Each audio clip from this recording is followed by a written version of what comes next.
showing respect for fellow board members, staff, and citizens. The board asks its citizens to conduct themselves with the same courtesy towards all staff members and each other. As per board policy, Robert's Rules of Order will be used to conduct meetings, and a moment of silence will be observed before we begin our business.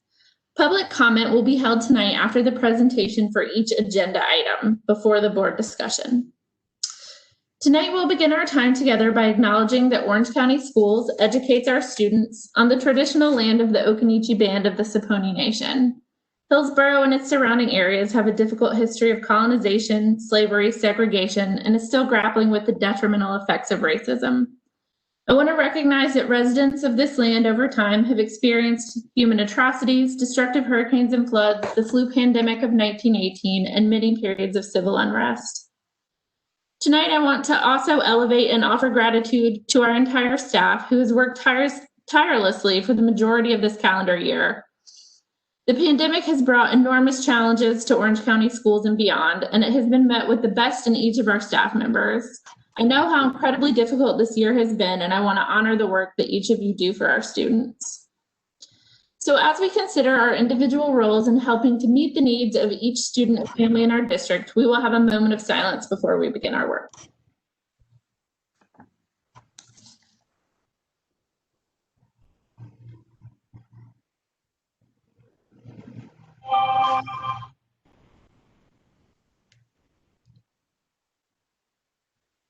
Thank you. Dr. Felder, I believe we have some recognitions this evening, so I will turn it over to you. Well, thank you so much, Chair McKenzie. And indeed, we are recognizing, one second here. Yeah, there we go. All right. So we have recognitions indeed. So as I said at our previous meeting, October is Principals Appreciation Month. So we want to continue to recognize all of our 13 principals and all of our 18 assistant principals. We know that our principals and assistant principals are some of the hardest working unsung heroes in our school district. They set the culture and the academic tone for our schools, and they put the needs of our staff, students, families, and school communities first. And they do this 24/7.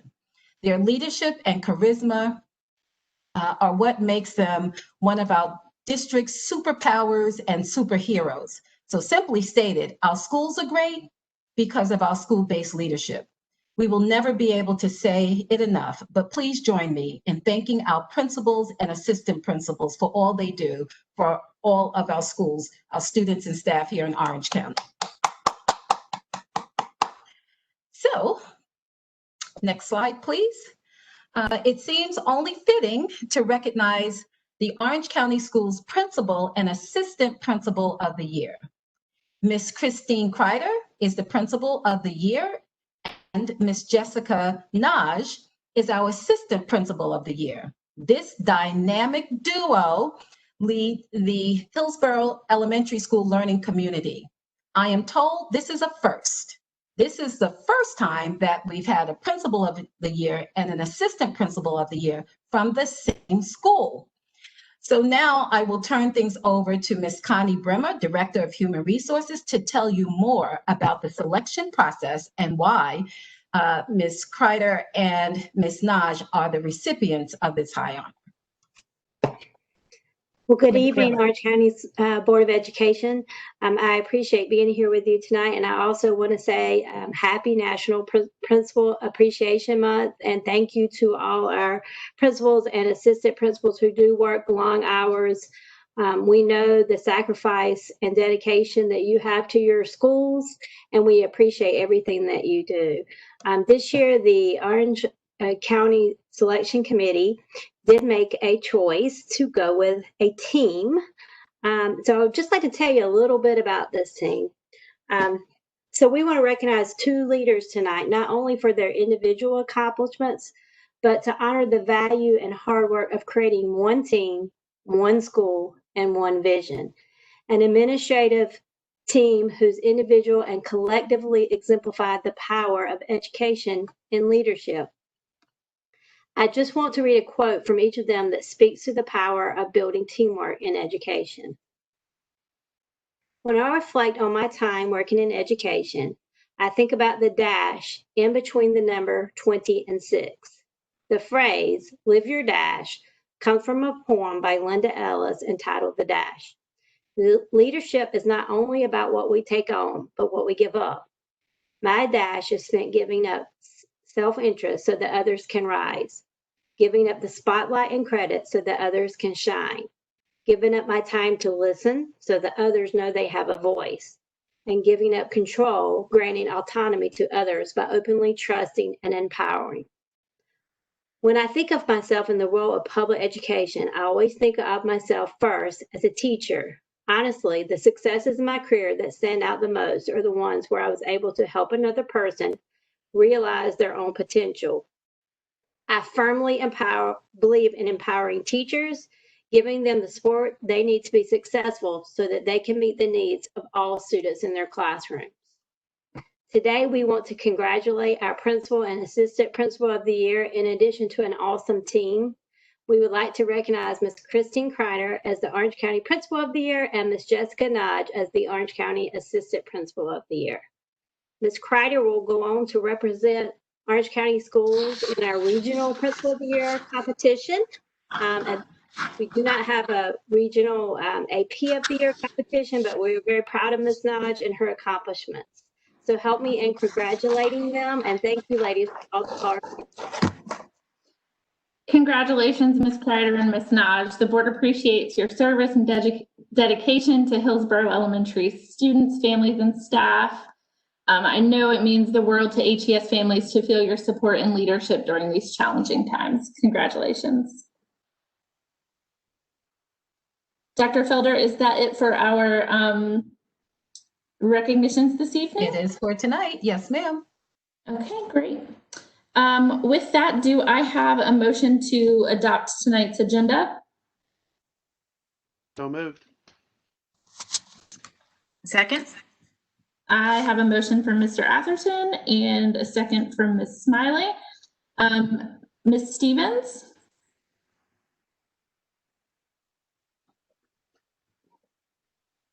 Okay, I think I just got a nod from that.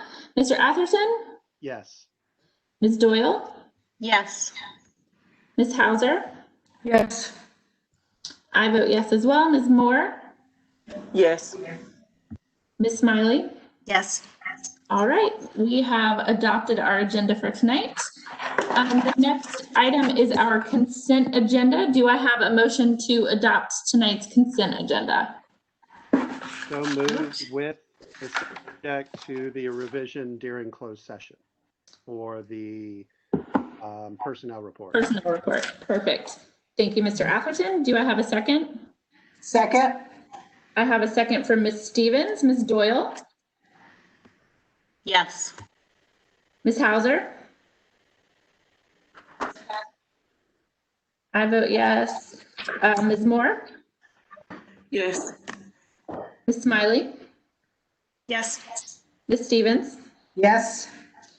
And Mr. Atherton? I don't think Yes. I had here. That's okay. I need to Yeah. make these lists beforehand. Perfect.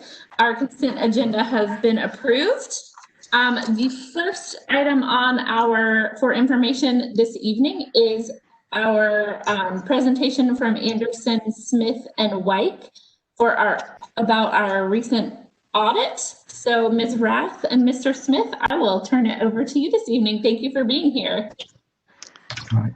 Thank you, Chair McKenzie. And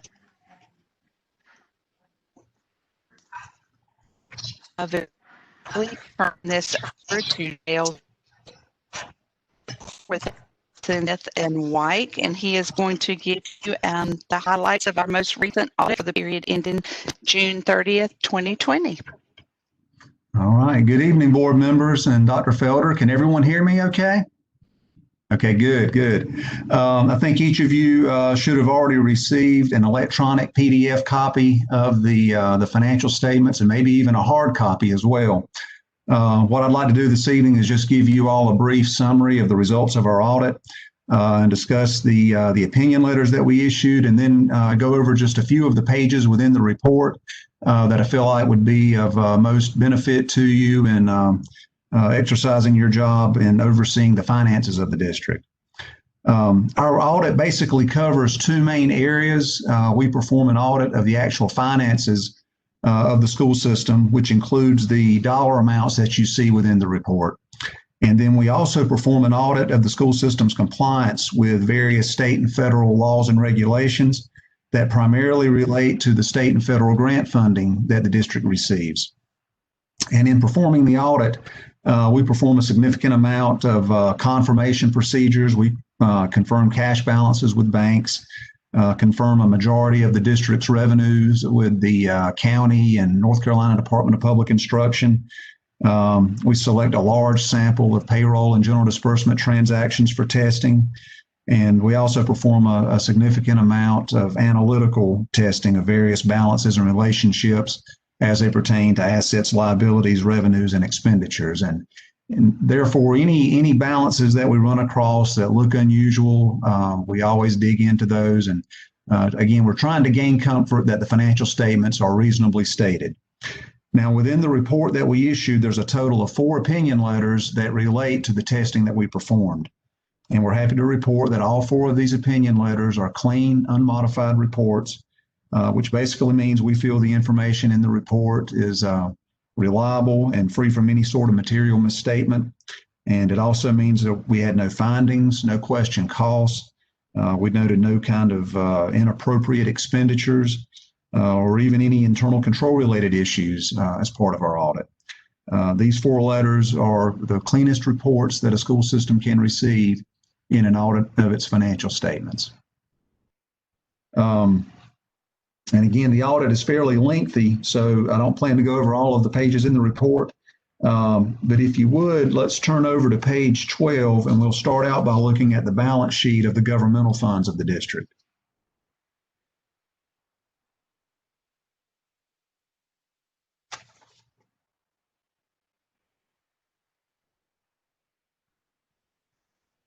Okay, and we'll be focusing on the first column, which is the district's general fund. Mr. Smith, could you hold on one moment, please? Ms. Rath, are you going to share the screen for this? Is someone prepared to?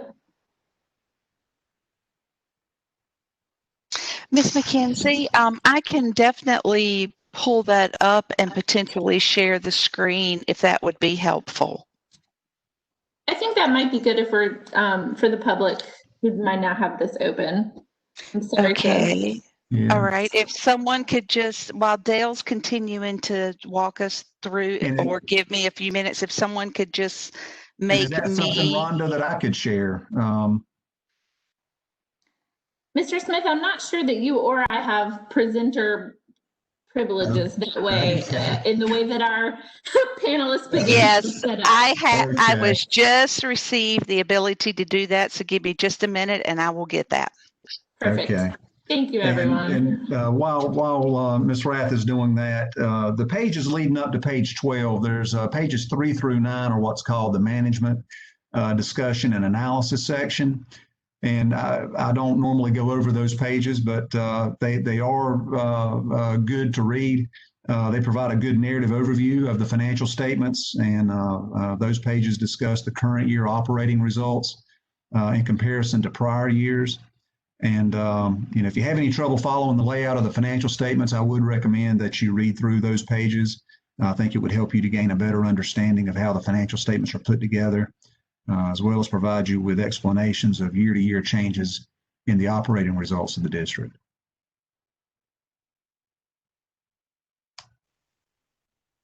Okay, and y'all want me to continue before we get the presentation up, or just wait a moment? I think that would be fine if you continue while Okay. Ms. Rath is pulling it up. All right, so on page 12, and again, we'll be focusing on the first column, which is your general fund. And all of these amounts are as of June 30th, 2020.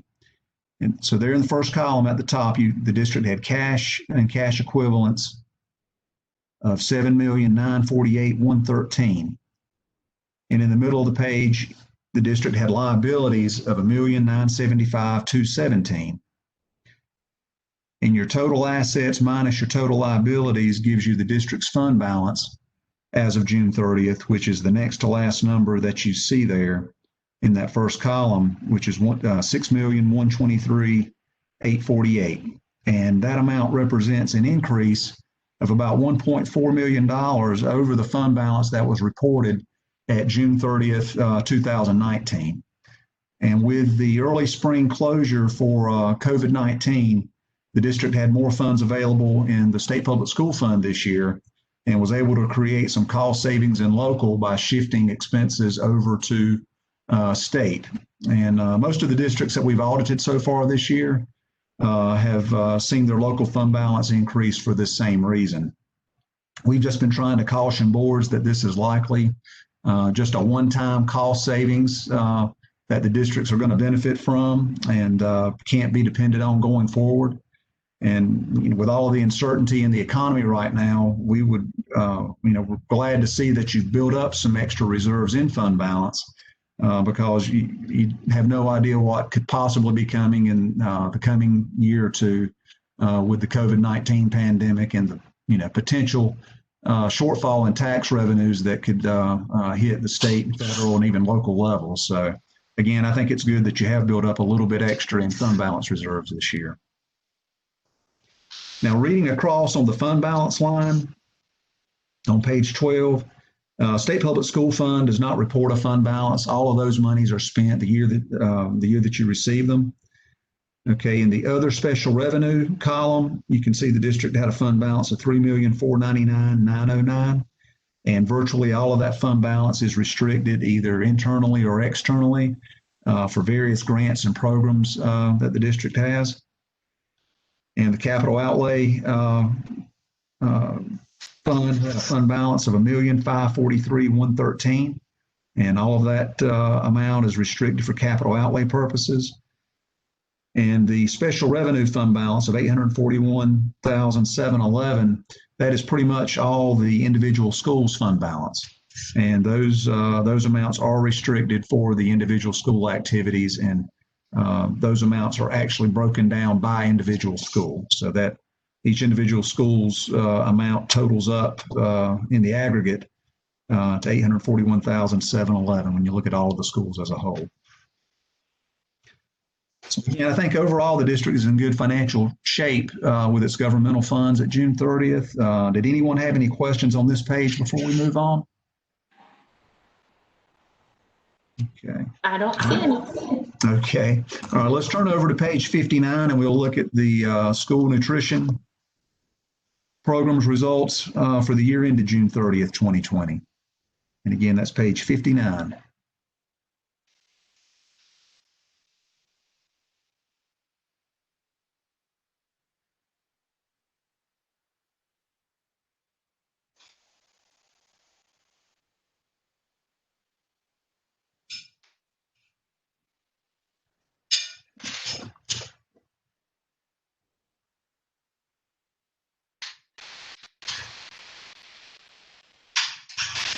Okay, and this schedule shows the revenues and the expenses of the school nutrition program for the year ended June 30th, 2020. And I'll give Rhonda just another second to find it. She's close.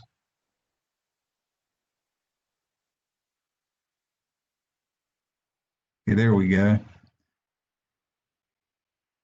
Okay, and this, if you look at the last row that's got 3 columns in it, it's the net change in fund balance line.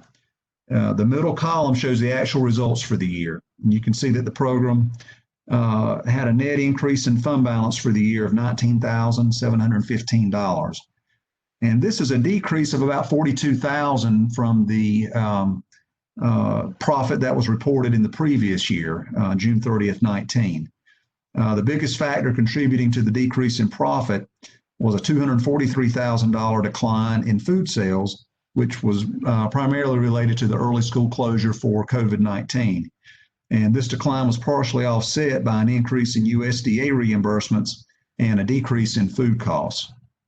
And the program reported cash balances at year end of $474,000 and reported fund balance at June 30th, 2020 of approximately $738,000. I think overall the program appears to be in good financial condition at June 30th, but just need to be cautious due to the uncertainties caused by the pandemic and just the challenges that the district could face in trying to feed children without putting a financial strain on the program. And again, it barely broke even this past year, so it wouldn't take much to put it into the other direction. Okay, if you want to turn the page, let's go to page 60 and we'll look at the child care program. And it's set up in the same format as the child nutrition page we just looked at. And this shows the revenues and the expenditures of the child care program for the year ended June 30th, 2020. And looking at the net change in fund balance line, middle column, the program reported a profit for the year of $35,317. And this represents a decline of $54,000 from the $89,000 profit that was reported in the June 30th, 19 year. And again, due to the early school closure for the pandemic, child care fees declined by about $155,000 last year. And this decline was partially offset by a $101,000 decrease in salaries and benefits expenses. The program had cash at year end of $540,000 and a fund balance of about $538,000. I think overall the program's in good financial shape as of June 30th, 2020. But again, if without bringing in revenue, it would not take a whole lot to burn through $540,000 if you continue to pay expenses out of this program without having the revenue come in to offset those expenses. So again, I know it's challenging times right now with child nutrition and child care programs across the state. So did anyone have any questions on the child nutrition or child care programs? And starting on page 61 is the beginning of the compliance section. And as I mentioned at the start, there are 3 letters that we issued related to the compliance portion of our audit. And again, all 3 of those letters were clean, unmodified reports, meaning we didn't note any internal control weaknesses. We had no findings to report. Again, I think these letters reflect very highly on not only Ms. Rath and her staff, but on the various department heads. I mean, we perform testing, Title I, child nutrition, EC are the main areas that we get into, but everyone has to work together to to spend the monies the way that the state and federal grants say they have to be spent. So again, it's not everywhere that we go that we don't have findings. So I don't want y'all to think that. We've actually got a couple of districts we've been to this year that we're still waiting on them to get their act together. So y'all have been blessed with a good finance staff. And y'all have had years of stability in your finance department, and I think it reflects in the good audits that y'all have had the past few years. Y'all have got very good controls in place. We've not been having findings, no kind of question costs. Y'all been doing a great job of fully utilizing the dollar allotments that y'all receive, the position allotments that y'all receive. And again, overall, the audit went very smoothly, and we were happy with what we saw from a financial reporting standpoint. That was pretty much all I had planned to go over. Was there anything I didn't cover that y'all would like me to touch on?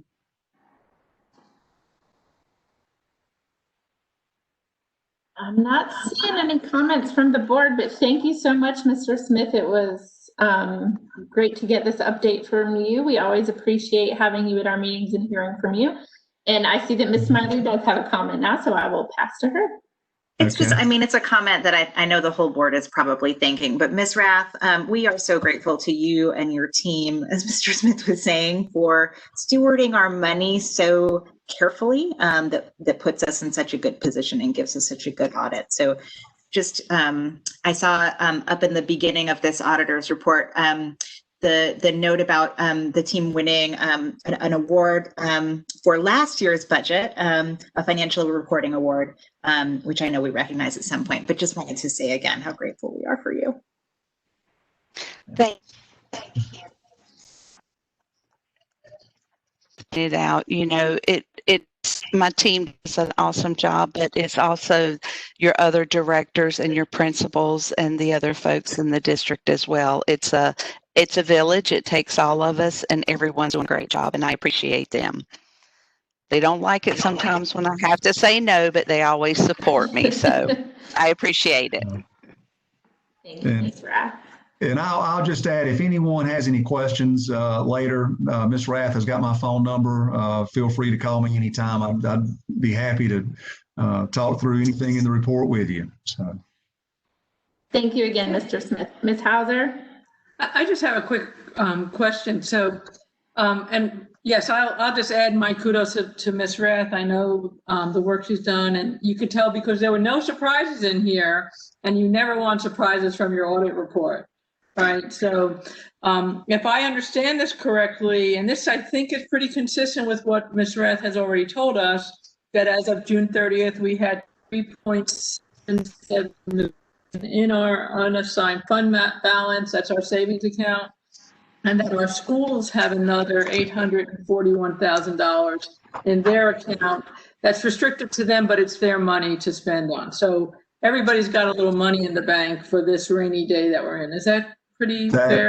That is correct. Okay. That is correct. Great. All right. Thank you so much for being here, Mr. Smith. We will likely see you again next year. Okay. Thank you. Good night. Thank you. You too. Bye-bye. So at this moment, I wanted to touch base with Ms. Joe about public comment. I know that we had a couple of speakers signed up and a bit of a technical glitch with signing up for specific agenda items. So I am hoping we can take just a moment to touch base with our speakers and see which items they plan to speak on tonight and get that sorted out.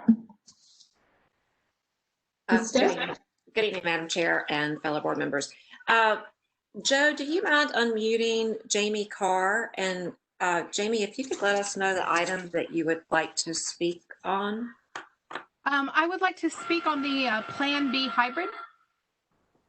Okay, thank you. Yep. And Joe, if you could unmute Susan Brooks, and Susan, if you could let us know the item that you would like to speak on.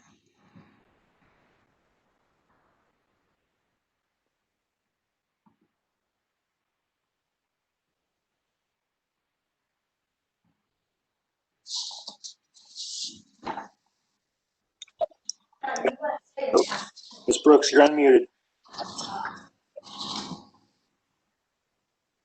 What now? What did you say? I'm sorry, I did not realize I signed up to speak. I'm just here to listen. No worries. Okay, great. Thank you, Ms. Brooks. We're glad to have you. Okay, very good. Ms. Carr, we will call on you after the presentation for the Plan B hybrid conversation.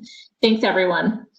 So now we will move on to, sorry, I have lost my place after that. We will move on to the first item in our action items for the evening, which is our bilingual transportation receptionist conversation.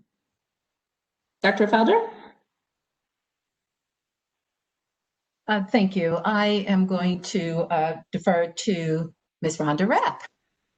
Perfect. Thank you. Hi, everyone. I believe, I'm sorry, Dr. Felder, Richard Lewis and J.R. Albert, we're going to speak to this position that we are seeking for this receptionist that's bilingual that would support the school community relations in addition to the transportation department. Richard, are you available? Good afternoon, board members, board chair, and board co-chair. The position of the receptionist will serve as a greeter at the Welcome Center for staff, visitors, and OCS families.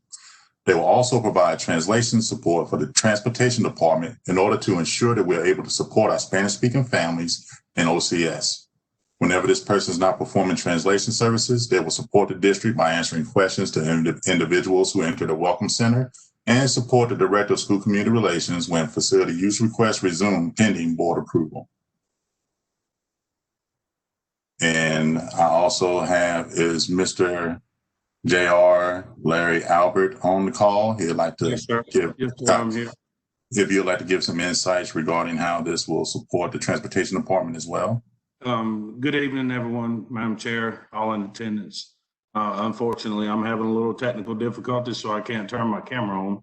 I apologize, but Richard done a great job explaining, you know, it's basically what we're looking for is a bilingual individual to help bridge that gap between that. So we're just asking for someone to help with the bilingual side to translate to parents and help out. If I may insert, so thank you so much, Mr. Lewis and Mr. Albert. Just want the board to be clear that currently we don't have any staff in the transportation department who speak Spanish, and that has been an issue for the district for a while. And so knowing that we will be shifting to Plan B, transporting students, it is going to be critical that we have someone who can be responsive to our families in their in Spanish, and so hence the request for this position. Thank you so much. So, board, are there any questions or comments, or do I have a motion to advertise and hire a full-time transportation bilingual receptionist? Ms. Smiley? Can I just ask just a how will this work question? So I'm excited that they'll be located at the Welcome Center for people that come into that location. How will that work with transportation? Will we have sort of two different phone numbers, or how's that going to work? Yeah, so the great question, Mrs. Smiley. And so calls will be directed to the line that one would call it transportation would roll over to the Welcome Center. And yes, there are staff at the in the transportation department who do answer the phones and can answer the phones. But what we found last year was that oftentimes they were needed to drive buses. And so messages would be left, and then the need to return those calls if schools called or families called. We didn't always have someone who could answer the call. And so the person would sit at the Welcome Center, but those calls would roll over to that person. Mm-hmm.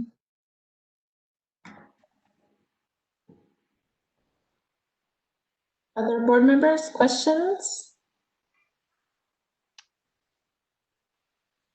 Madam Chair. Ms. Stevens? I have a question. Well, Dale just said to us that the money in the school community relations is not growing because we don't have the aftercare. And it's according to this, so part of the cost will be covered by school community relations fund. So how will that work if we don't have, if the budget isn't growing with the aftercare? How are those funds growing? Are we just draining the fund balance or what? Richard? Yes, that's a great question, Ms. Stevens.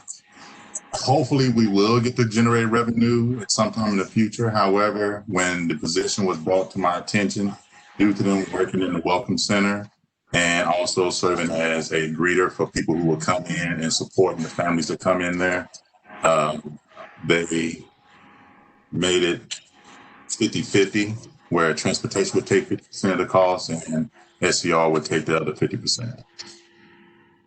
Yes, and Ms. Stevens, thank you again for asking that question. And I just want to take an opportunity to reassure the board that you did hear correctly, and our auditor just stated in regards to the fund balance that we have available. And should the program not generate revenue and continue to not generate revenue, we will look to the local funds to fund the remaining half of this position. Ultimately, our goal is to utilize school community relations, but I just want to assure the board that we are not going to drain that fund balance.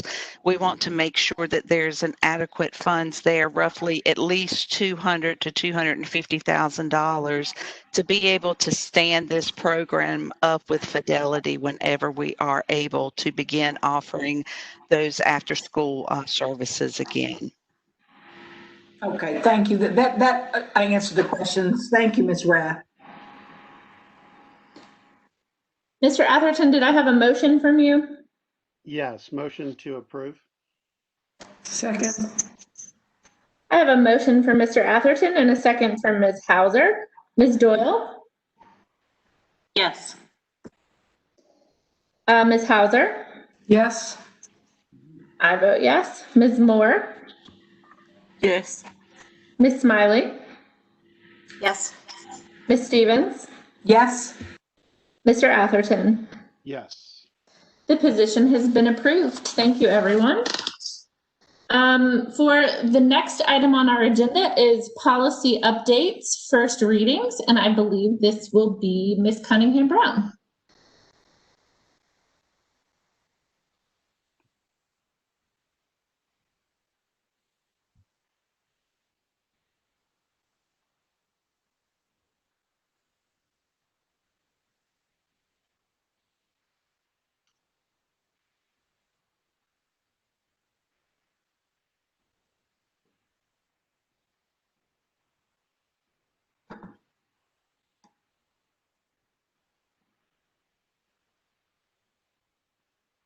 Dr. Felder, is Ms. Cunningham Brown the one to walk us through this? She is indeed. I'm wondering if she's having technical difficulties. We realized. I'd be happy to take it if she's not on. Okay. That'd be fabulous, Ms. Dubison. And if Ms. Cunningham Brown comes back, we can pivot if needed. Great. Board, these policies 1710, 4001, and 7100, when we were looking at in policy committee at introducing gender support guidelines and the new court decisions that we have on the rights of transgender individuals, we identified that it would make sense to add references to gender identity and in some cases sexual orientation to our non-discrimination policies. As you know, the decisions of the Supreme Court and the Fourth Circuit are that if our policies prohibit discrimination on the basis of sex, that includes gender identity and sexual orientation, but that's not necessarily obvious to the lay person and not necessarily how we use those terms in day-to-day language. So Ms. Cunningham just went through these policies and identified these as areas where we should add references to prohibiting discrimination on the basis of gender identity and sexual orientation. Thank you so much, Ms. Stubison. Mr. Atherton? Yeah, I just had a couple of minors on this. So on policy 4001, if we can remove the rescinds portion of that, as we always have on the cleanup. And then the second one is on 7100. We need a comma after identity. It runs together. If you look at the... Yeah, it says gender identity, comma, age. It should be comma, age. Okay. So, and I just want to note on that one that in policy committee, we had talked about that language, gender identity, being in the wrong location, and that needed to be over to the other portion of the sentence. I'm sorry, in which one, Ms. Smiley? In 7100, gender identity is added in the wrong location, so it should be it's in this except statement. Okay.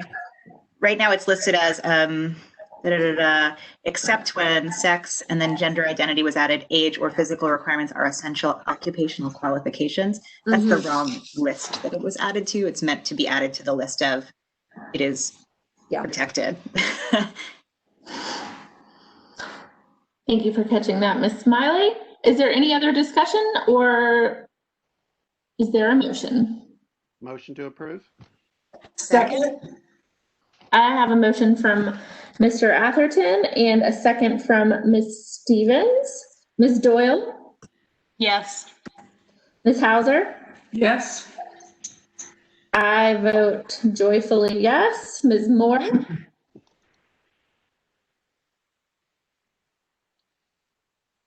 Ms. Moore?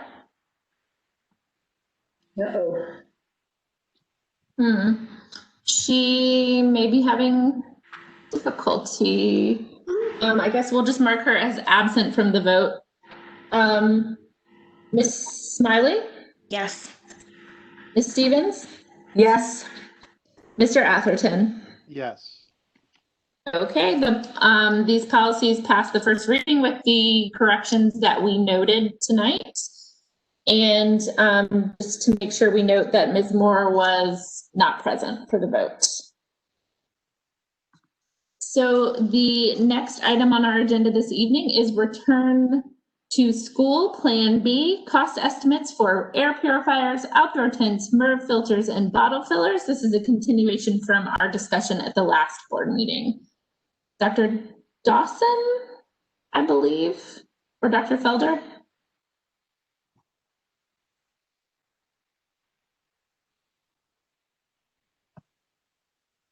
So yes. Yep, go ahead. I'm Sorry. sorry, Dr. Felder. Go ahead. No, you got it. Okay. I just, good evening, Chair McKenzie, Vice Chair Stevens. Yes, this is a continuation from the last board meeting, and we just wanted to follow up because we did not get to complete the other items. And so we did finish reviewing the air purifiers where we were allotted $50,000 to ensure that each school receives 3 air purifiers, and the team is continuing to assess if additional air purifiers will be needed. We do not at this time recommend with increasing the grades on the filters for the ventilation, and we do not need additional funding for the water bottle fillers, as that was part of a plan that already includes funding. So just wanted to follow up to make sure that there were no other recommendations from the board in regards to the ventilation. Ms. Smiley? I'm curious on what timeline we will know whether more air purifiers are needed. My understanding was that we were not able to adequately estimate air changes per hour internally, but would have needed to hire, it would have been a massive undertaking, and that the air purifiers would be another way to get at that, which to me, just sort of on the face of it, says we should move forward with this.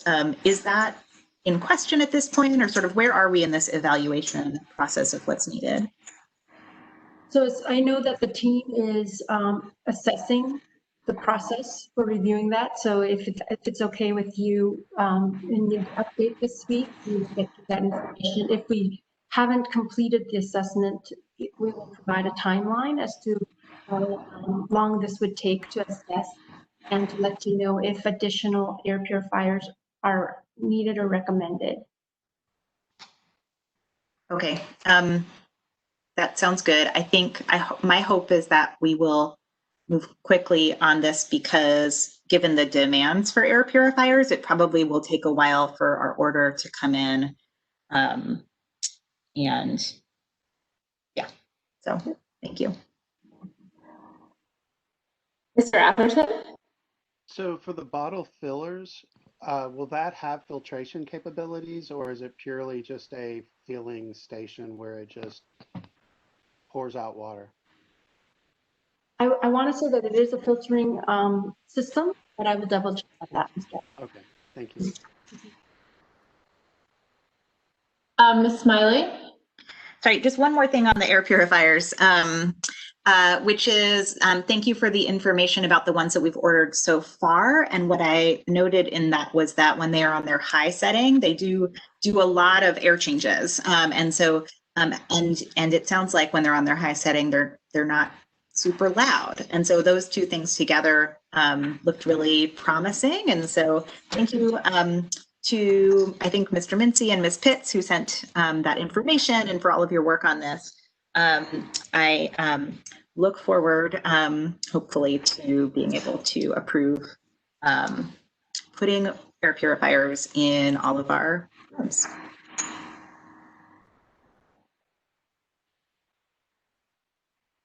Dr. Dawson, for the bottle fillers, I know that it's already part of our capital improvement planning, and so we don't necessarily need to approve those funds, but I wonder, and I apologize if you've shared this with the board before, but are we moving forward with those now, or is that just in a later plan?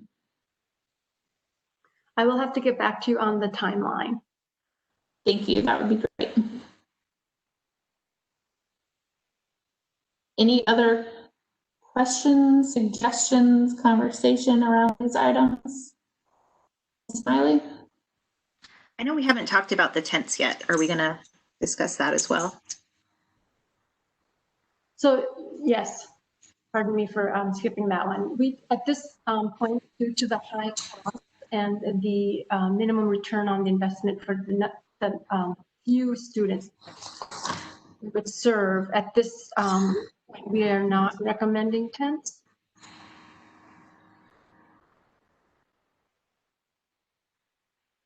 Ms. Smiley, go ahead. You can just jump in there. Okay. Yeah, I can't see all of the board members, so but I will not just jump in. Call on us.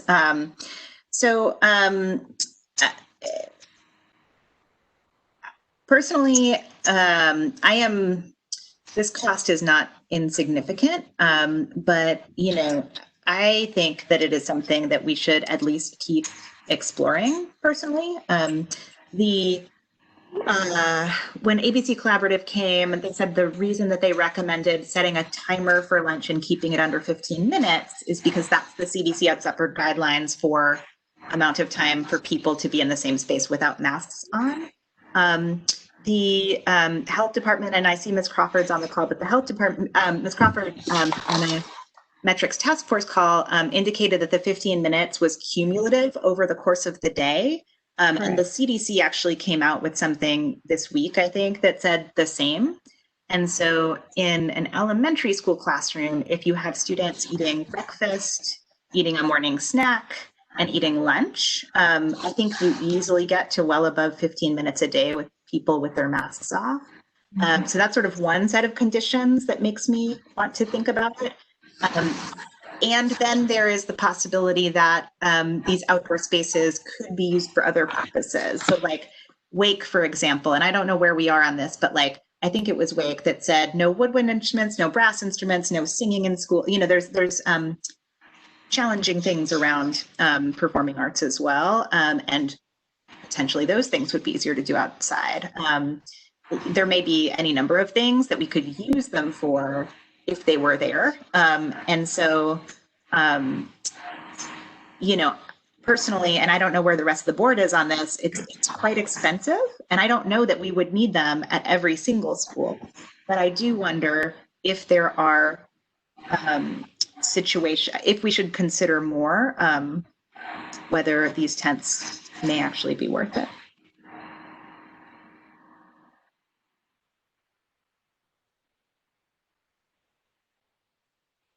I would be curious what other board members think.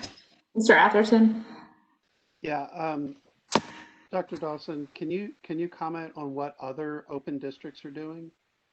Have they looked at using the tents, or have they used the tents? And if they are they doing, different things with them, just to give us some perspective on people that are ahead of us?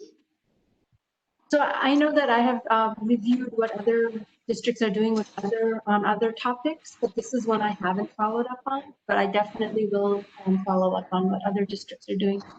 Yeah, these types of. I think it's valid for us to at least find out because we can't be the only ones struggling with this or discussing it. So, I mean, they may have already identified, yes, we use tents and here's all the uses we use of it, or, you know, no, we didn't, and this is how we accommodate. You know, to Ms. Smiley's point, you know, at elementary, we have universal breakfast, right? Where at middle school and high schools, we don't. So there may be something in between that we could do. So just my thoughts. Ms. Doyle? Thank you. So I have 2 points, and I'm sorry if I'm a little late with the air purifier one. I'm not sure if I missed a comment that was made. I was trying to look at my an email we had about this earlier, but so my understanding is we've ordered 4 air purifiers, but that's not including the $50,000 allotted at the last board meeting to cover 3 per school. Am I correct that that was maybe some other money that was already set aside in operations for that purpose? And I'm asking partly because of Ms. Smiley's point about, you know, concern that maybe inventory could be an issue. And then I also have a comment about the outdoor spaces. Just I agree with the comments made, and thinking about things like band and performing arts, that would be geared more towards our middle and high schools, since we don't really have band programs of the same kind of nature at the elementary school, with the size at least. Yeah. So I want to say that Ms. Pitts is on. Ms. Pitts, if you could please follow up on the questions on the air purifiers. Yes, at this time, we have contacted vendors. We have picked out the model that we would prefer to use, as it's in line with the specifications of the purifiers that we currently have on hand. This model that we want to use has a 5-filter system in it and is capable of going down to 0.1 microns in order for removal. We are looking at ordering 40, and that would be with the money that the board has set aside per the last board meeting. We will look at distributing those, and then per our audit that we're continuing to do about other spaces, look at potentially ordering for those additional spaces that may benefit from an air purifier with the money that's left over. So we're working with contractors right now to get the best price, and we should have those ordered. We were hoping today, but we ran into a glitch. Hopefully the order for those will go out tomorrow. Thank you. Ms. Pitts, the expected timeline once the order goes out? It's going to vary. I know that the contractor has some in place right now that they can send to us immediately, but they're expected to give us a better update as soon as we can get that order in. It may be a couple of weeks for the final bit of the order. He said they would be able to get that as soon as the purchase order was in place. Thank you. Ms. Smiley? And Ms. Pitts, what's the threshold for determining whether a space would benefit from an air purifier in this context? Well, as you know, we would be looking at the type of HVAC, the filter in which is in place, whether or not it falls on our CIP list for those HVAC which are scheduled to be replaced due to the 2014 Corley Redfoot reports, and then what occurs in that space. So what is the risk that is occurring in that space? If it's just an office where we can relocate that staff member, we would try to do that first. But if it's a space where we have students and a lot of activity, that would be increased to a higher risk, in our opinion. But are you able to measure the current air changes per hour in the spaces? I believe. Are you going off of something like, are you going off of any measurements like that? We don't have the capability to do that. We are looking at the specs for the HVAC equipment to get that information. If we were looking at air changes, and Mr. Mincy can correct me if I'm wrong, but that would be something that would have to be determined by the engineer that we were looking at bringing in for the air changes. We can look at the air changes for the purifier. I just don't know at this point the specification for the air changes on the HVAC, as those differ by equipment, but I'm sure that our maintenance department would be able to give me more information on that.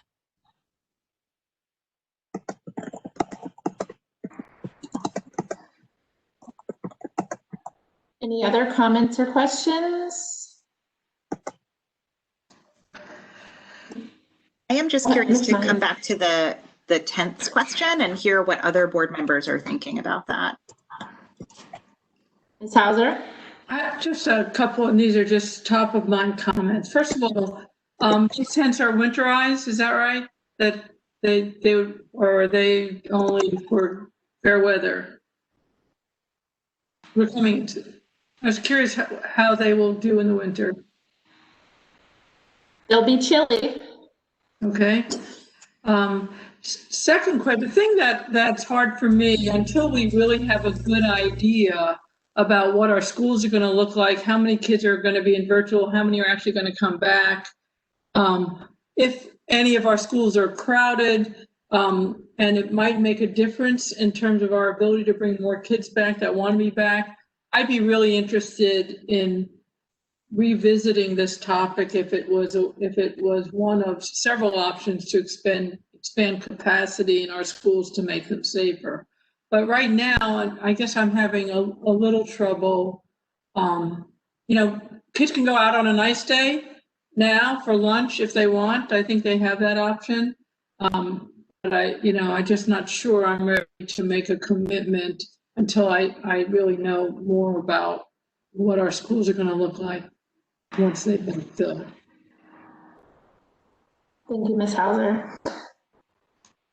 So I'll share with you, Ms. Miley. For me, I'm open to the idea of tents, and I do think it's really important for students and classes to be able to eat outside.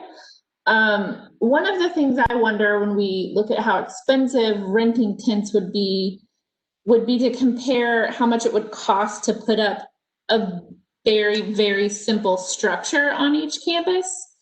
Dr. Dawson or Mr. Mincy or Ms. Pitts, has anybody looked into the cost of that? I just wonder for these really impressively expensive tents, if it might make sense to find a place to erect a simple structure with, steel poles and a tin roof somewhere on the campuses.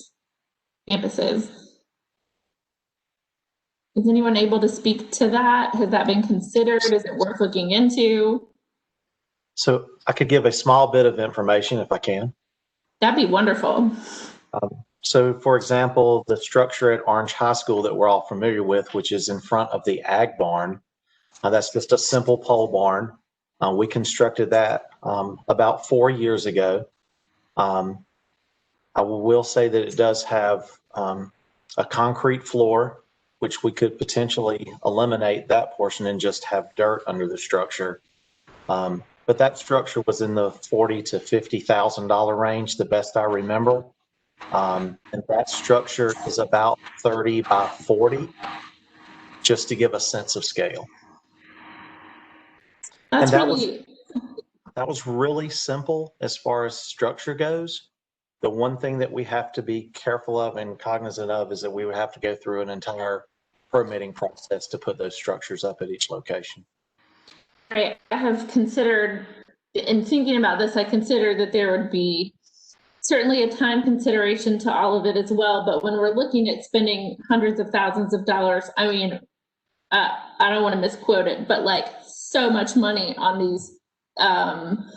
these tents that we would have that would be temporary, it makes me wonder. I mean, especially at the tune of $40,000 per structure. I mean, certainly I don't sneeze at that, but that's something that could be used indefinitely and seems like it would be a really valuable asset to our campuses. So maybe interested in hearing what folks think about that as well. Other board members? Yeah, I certainly think that's worth looking into. I mean, the equivalent of one of these tents that's a 40 by 100 would fit 111 students would be like 3 of those, basically, right? So you could, for 120,000, you could have the equivalent of that, but permanent, or maybe you only need 2, and we have a little bit more of that flexibility. Yeah, I was just really struck by this question of if the kids are not supposed to have their masks off for more than 15 minutes over the course of the day in the same room together, how do we accomplish this, which is why I'm still interested in figuring out whether there's an alternative here that works. So, Ms. Doyle? My concern with the structures is just that how long, it would take to get something like that up. I remember that, I don't remember it as well as Mr. Mincy, but at that time, the previous structure at Orange was moved to Pathways, which was part of like a PTA-based project. And, I just remember everything taking months. So, are we talking about having structures built by April? I don't know if that helps us so much. And I don't know, personally, I feel reasonably comfortable with the prescriptive of the ABC Science Collaborative of how, a classroom effectively manages eating lunch in a very timed way. I'm supportive of having outdoor structures. I just don't see a physical structure being done efficiently to help us, with going back to school in January. It's just my guess. Ms. Hauser? I just was hoping that Sarah would hold her thought about the mask wearing, because the mask break is an important topic. Canceling option, breaks during the day, outdoor breaks during the day, which are possible with our current facilities, is a whole nother opportunity. So there may be ways to provide the mask relief other ways than putting up a bunch of tents. So I just wonder if we can just uncouple the tents from the problem and think one of the ways to solve it. It wasn't about, just clarification, it wasn't about mask breaks. It was about the cumulative, if you add up eating lunch in the classroom plus eating a snack in the classroom plus eating a lunch in the classroom, like breakfast, snack, and lunch. It's supposed to be cumulatively under 15 minutes, and I just physically don't think that's possible. So, you could solve it by having breakfast or lunch outdoors while it's, when it's a sunny day, but if it's a rainy day, what do you do? And if we had an air purifier, high quality running high in every classroom, I would feel a little bit better about it. If we had a mandated during all meal times when masks are off, all the windows are open, I would feel better about, there are multiple pathways to solving this for sure. But I am not comfortable with teachers optionally can open the windows and some rooms will have an air purifier and some won't. When you add that together with, and also we're going to have all these meals when clearly that's going to be more than 15 minutes. So. Right. So it sounds like maybe we just need to kind of table this conversation for tonight, maybe bring it back to the next board meeting to revisit. Dr. Felder and I can do some talking in the meantime about that. Mr. Atherton? Yeah, I would just like to know what other districts that are already opening, how they're addressing this, because they have the same issue. And I don't mean just one, I mean multiple, because there's going to be different perspectives. So if we could get that as well, so at least we have some grounding on what people or other districts that are open are doing. I agree, that would be very helpful. Ms. Smiley? I just want to keep one thing in mind there, which is just the reality that many districts in North Carolina are much more resource poor than we are. And so there may be things that are just totally out of the way. People may not be doing it because they can't afford to do it. And so I think, that's just a reality as well. I think that's why we're debating it, right? I think is because of the money, so. Well, I think we could also look to districts outside of our state as well, just in anybody who's, managing this in the country, really, how they're having success would be helpful. All right, so unless anyone has anything else to add, I think we should move to our next topic, which is election support and resources, and that is Ms. Sharita Cobb and Ms. Rhonda Rath. Good evening, Board Chair and Board Vice Chair and Board members. I'm before you this evening, yes, to talk about election supports, but this is actually a grant that we got through the COVID relief grant, and it's GEAR. And what we are looking at is social and emotional support for students, staff, and families in our community. So school systems everywhere are grappling with how to meet the needs of students and staff as we move through the collective trauma of COVID-19.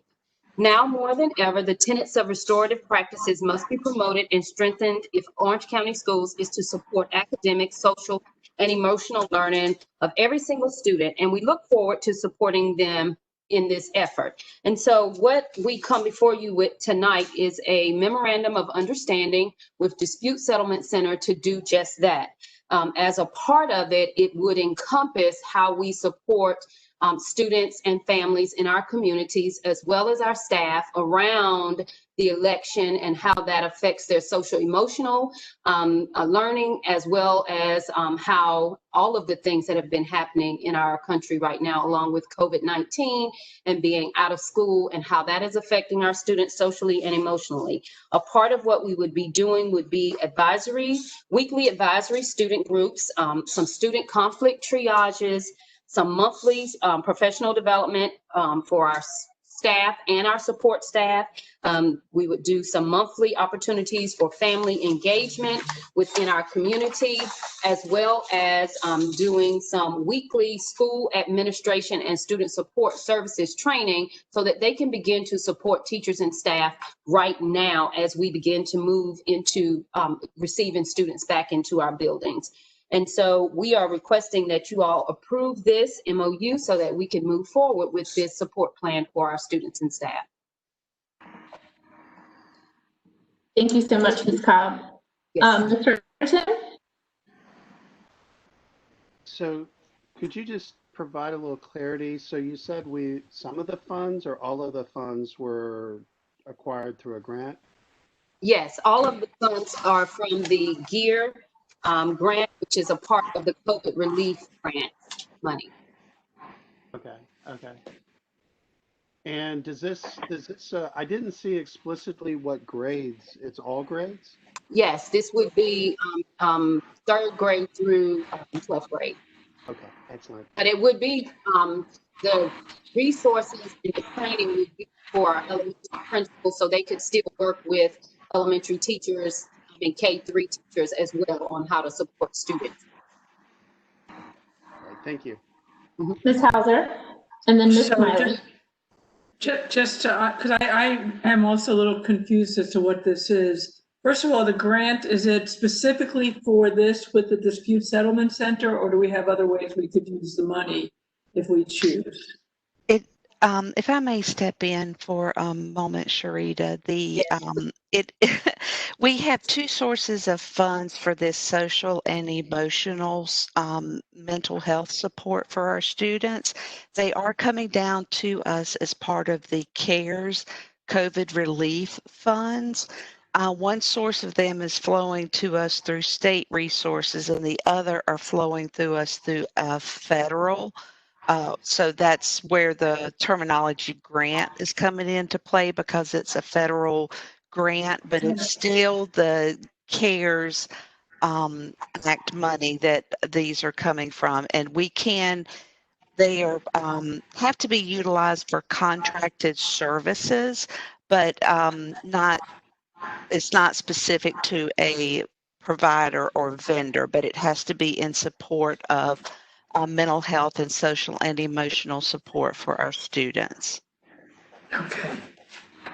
So we could hire counselors or other things with it. So I'm just making it up, right? It doesn't have to be this. There's a portion of it that is correct. There's a portion that flows to us from the state. It's roughly $50,000 that is specific to contracted services. It cannot be utilized in any other manner. Okay, so I'm just having a little, and it's just my own confusion. So people are not in school, and we're doing this social emotional learning. I guess I'm wondering, what exactly are we going to be getting for $54,000, and what problem are we solving? I'm just trying to understand that.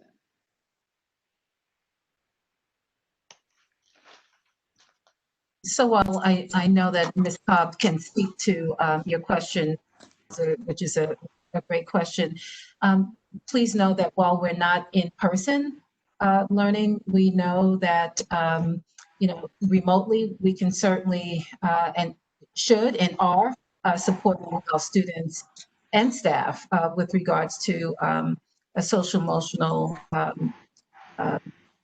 meeting their social, supporting their social emotional needs. So this would be an opportunity whether students are working remotely or in person to further support them in that area. And so Ms. Cobb, can you give some specifics into what that might look like? Yes, ma'am. So there would be training with staff around weekly advisory student support groups. I know one of the things that we talked about that came out of the survey that we did for Panorama was around the connection and students not really being able to get that connection. So this would be a way for staff to get some support resources around how to better connect students and connect the classes.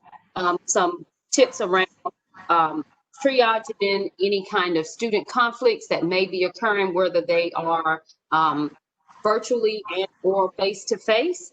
The monthly professional development that is going to be family engagement. So how are we supporting our families and pulling them back in to what we're doing in our schools, and then making sure that we provide that training and support to our administrators so that they can support staff in making sure that we are reaching and keeping all of our kids. Thank you so much, Ms. Cobb. Ms. Smiley? I know that a number of these opportunities are scheduled to start a little bit later. A couple of them, like the opportunities for family engagement, starting in January. I'm curious, would any of these potentially be in-person, distance safely, like on campuses or things like that? I know that for some families, Zoom fatigue is real, and so getting on another session on Zoom may be less appealing. I'm wondering if, and it's just easier to connect in person, So is the thought that any of this would be in person?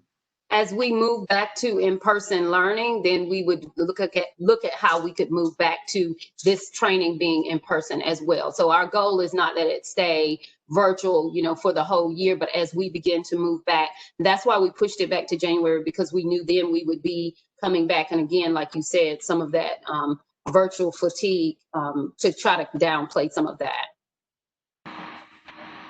Ms. Doyle?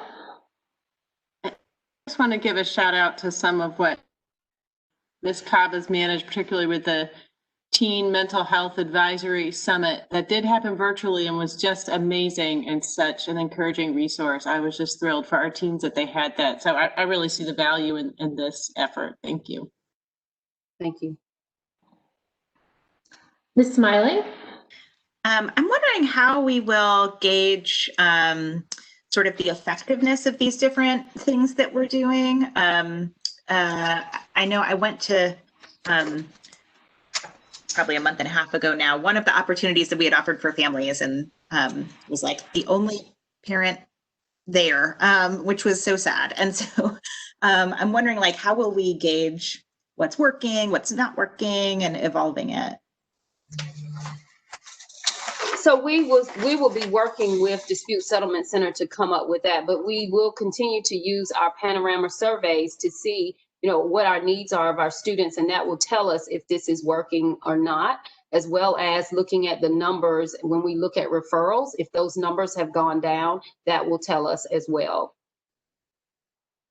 And connectedness of kids, because that was one of the survey. We want to make sure that our children feel connected to our schools, and this is one way for us to start doing that and getting them back connected to us, because we have been virtual for so long.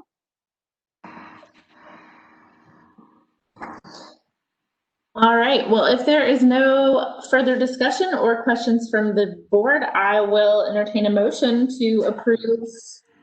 For the recommendation that Ms. Cobb just made. I second that.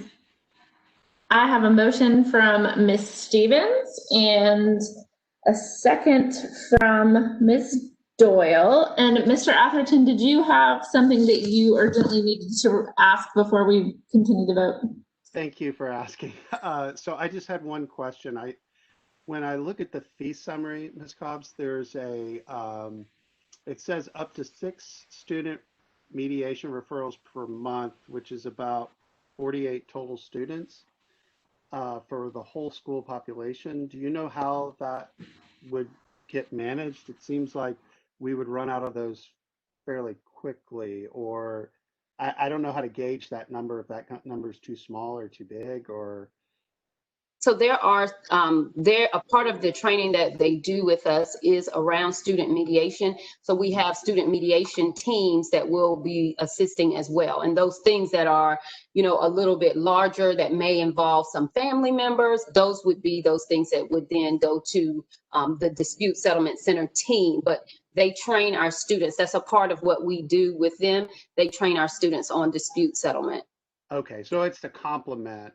Correct. What we have. Okay, and then I saw that for the families, that's like 2,400 people. So much larger group for the facilitated families. So, but that's all I had. Thank you so much. Ms. Smiley. Sorry, we didn't really talk about the election resource that's here, but I just want to thank you, Ms. Cobb, and everybody who's being really thoughtful about, you know, these large events and the election that's about to happen. I remember after the last election that there were some really challenging situations for teachers and kids to navigate. And I'm glad that we are being proactive and thinking about and preparing for that. So thank you very much. Yes, very good point, Ms. Smiley. Okay, so we have a motion from Ms. Stevens and a second from Ms. Doyle. Ms. Hauser? I would honestly prefer to delay this a little bit, but I will vote yes because I think it's. Okay, great. I will vote yes as well. Ms. Moore? Yes. Ms. Smiley? Yes. Ms. Stevens? Yes. Mr. Atherton? Yes. Ms. Doyle? Yes. Wonderful. Motion is approved. Okay, so the next item on our agenda is reopening schools Plan B. And I just want to remind the board that before we have our discussion, we have a speaker, Ms. Carr. So we will first hear from staff and then Ms. Carr, and then we can have our discussion. Thank you.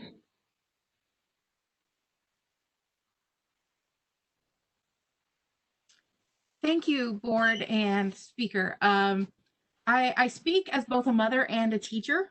That I do want to congratulate and show my appreciation for our principal, Dr. Carlos Ramirez, who's been listening to his teachers and sharing his information. We've been put in an impossible situation, choosing between safety and doing what we want to do, which is to educate our kids. To the parents and the public, please do not ever think that we do not want to be in the classroom. There is nowhere we would rather be. I am concerned with how the hybrid learning model will allow students and teachers to create routine continuity in complex classes, such as science in the second level, as well as K through third grade teachers and students. We appreciate that the concern that is expressed in the lengthy and detailed discussions about the details like air quality. However, teachers and students and parents are far more concerned with the concrete details on how we can make this work for the people with boots on the ground. Remote learning has meant that every teacher has had to redesign, rethink, and implement brand new strategies and brand new tools. Hybrid B sets us back to square one all over again in the middle of the year. And so I want to encourage you as you think about these plans to try to put yourselves in our shoes as the teachers and see what it is that we're seeing and some of the challenges that we face every day. Thank you. Thank you so much, Ms. Carr. So with that, Dr. Felder, I will turn this over to you. Well, good evening, Chair McKenzie, Vice Chair Stevens, board members, and all of our guests and staff. We are here tonight to speak about Orange County Schools' return to in-person learning in Plan B, along with the flexibility and choices we are offering our families throughout this transition. Our goal at Orange County Schools has always been a safe return to in-person instruction. As educators, we know there's no replacement for in-person learning. When we said goodbye to our students on March 16th, no one knew what we were in for. We had absolutely no idea what we were in for. But one thing that has never wavered or changed is our goal to return to learning safely in our school buildings with our educators, our students, and our staff. I see many of our talented team members have joined this meeting. So to you, I want to say that we know that our teachers and all of our staff members are simply amazing, and your hard work is part of our success. So thank you. As discussed previously, we are currently planning for that safe return with the help of the ABC Science Collaborative and the Orange County Health Department. They have been amazing partners with us throughout this planning and transitioning process. We know from watching other school districts, 50 alone here in North Carolina that have implemented Plan B since August 17th. We know that we can make this transition safely if we work as a team and if we all maintain the 3 W's: strict adherence to masking, waiting at least 6 feet apart, and washing, sanitizing our hands frequently. They work. We also know that this pandemic and its impact continue to evolve. So we continue updating our strategy to help ensure our students, our staff, and community remain safe and healthy. Please know that this is a complex and changing environment. We didn't know in March or even in August what we know now. Evolving with the pandemic is not an option. It is a necessity.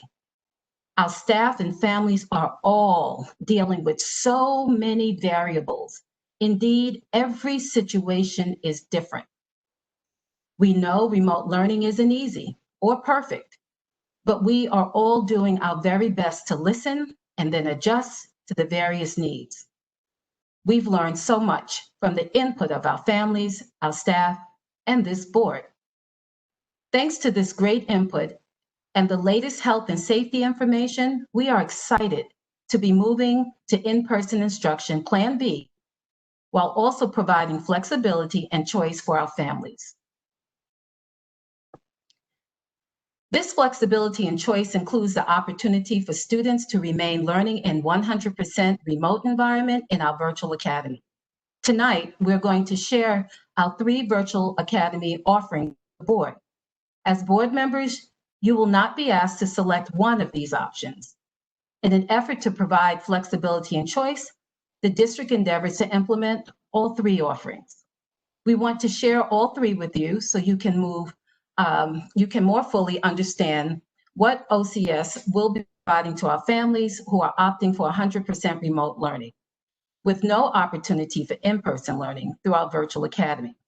I am so pleased to share these offerings with you, as they are reflective of the input we've received from staff, families, the community, and all of you. We wouldn't have been able to provide such a robust set of offerings in August, since we've gained knowledge and insight as we've gone through these past few months of remote learning with the entire district. In closing, please know that we continue to focus on access, we continue to focus on equity, and we continue to focus on excellence in all that we do. Our virtual academy offerings embody these principles, even as we've had to evolve across the district with the changing nature of the pandemic. Thank you. Thank you all for your patience as we work together to develop these virtual academy offerings. We are confident that they are well vetted, taking into consideration the feedback from teacher representatives, all of our principals and assistant principals, district facilitators, central office administrators, and of course, our board. With regards then to the outcomes for tonight, so next slide, please. Tonight's meeting are projected here.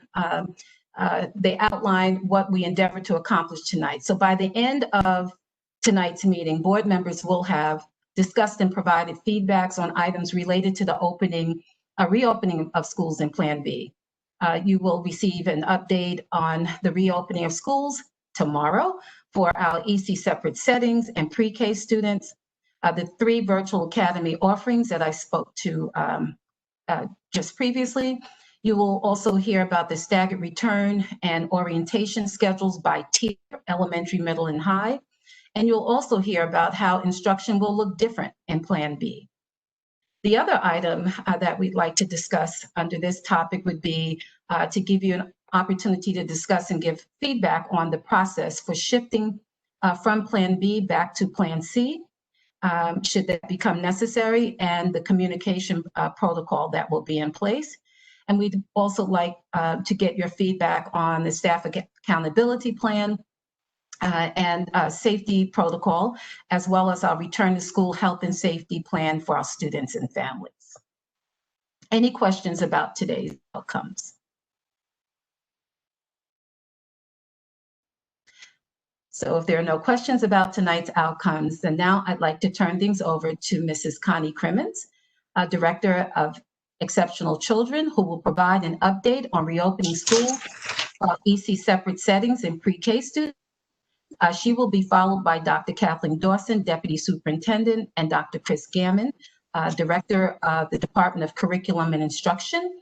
And they will provide an outline of the 3 virtual academy offerings and provide a description of how instruction will look differently in Plan B. Following Drs. Dawson and Gammon will be 3 of our principals. You know, those superheroes with superpowers that I spoke about earlier.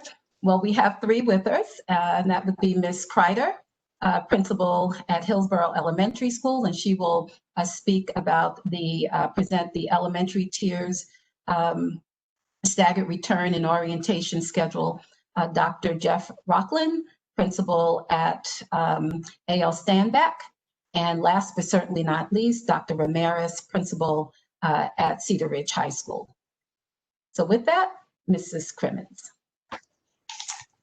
Good evening, Ms. McKenzie, Ms. Stevens, Dr. Felder, and to staff and community listening this evening. This is a follow-up to the report submitted to you last Friday and to give you an update on the final details of the reopening schools for exceptional children's students in our extended content standards classrooms and for pre-kindergarten. But before I begin, I want to thank teachers, teacher assistants, related service staff, building level administrators, and parents.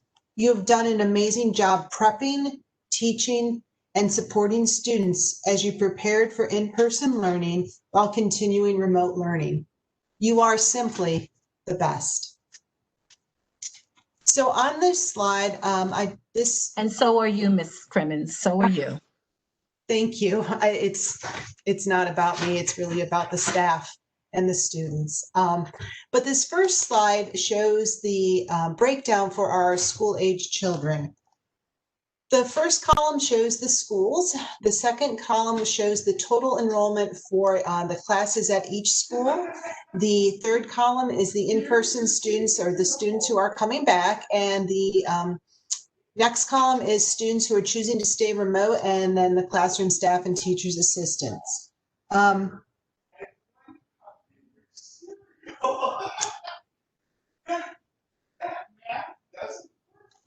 So part of this is, if you can see that Orange High had 1 student choosing to come back, 15 students remaining remote, and we have 6 staff members to support all of those students. And the same breakdown is available for each of the schools. It's important to know that despite the vacancies and the 2 staff members that are remaining remote, the safety is not compromised for any of our classrooms. The staff was adamant that they continue to teach their own students, whether in person or remote, as they have the best knowledge about each student. And by honoring this request, no student must relearn a teacher. Next slide, please. In pre-K, there's a little different scenario. Because of some ADA requests of staff, and to honor those requests, a fully remote classroom was formed. Staffing pattern, the pre-K and EC classrooms meet or exceed licensures requirements. So if you can see here, again, it's the same breakdown. We have 8 students total assigned to the class, 5 students remaining in person at Eflin Cheeks, and 2 staff members will be working with those children. Again, you can look at the breakdown for each of those classrooms. And again, as class roles were reviewed, staffing was continually reviewed to ensure safety for all students and staff. Next slide, please. It's important to note that in addition to the direct classroom staff, all of the groups on this slide are supporting the students and staff. The related services staff, speech, occupational therapy, our pre-K itinerant teacher, and physical therapy will provide direct services to those students who are learning in person and continue their remote services to students. Other support staff in the schools will be our nurses, our custodians, school admin, and child nutrition will be on site, as well as our student transporters will be working directly to get our students to school safely. And then the remainder of the staff has assisted with preparation of personal protective equipment, materials, arranging furniture, and helping to think through the myriad of details of the reopening of schools. As I've told staff continually, we are walking this path together. Next slide. And finally, we are ready. Staff is nervous and anxious, anticipating what to come, as well as excited to see their students. The list on the right highlights all of the things that we did this past week in preparation for students returning. And just to illustrate some of the items on this list, if we could go to the next slide. We have pictures of those practices. So during our walkthroughs on Friday, we have pictures of the temperature checks. We have, if you can see the classrooms, they have taken out a bunch of furniture so that the spaces are open, so that when students are walking around the classroom, they are socially distanced. The care centers are ready to go. These would be, should a student become ill, there is a place for them to go and to receive the care they need until their family picks them up. Our teacher has created a way in pre-K that students can still access and have independent choice. She is going to be spending her first week teaching the routines of, if there's a stop sign, that means you cannot go to that center until it is cleaned. And the PPE, there is more PPE available in our classrooms, as well as acrylic screens, sanitation supplies.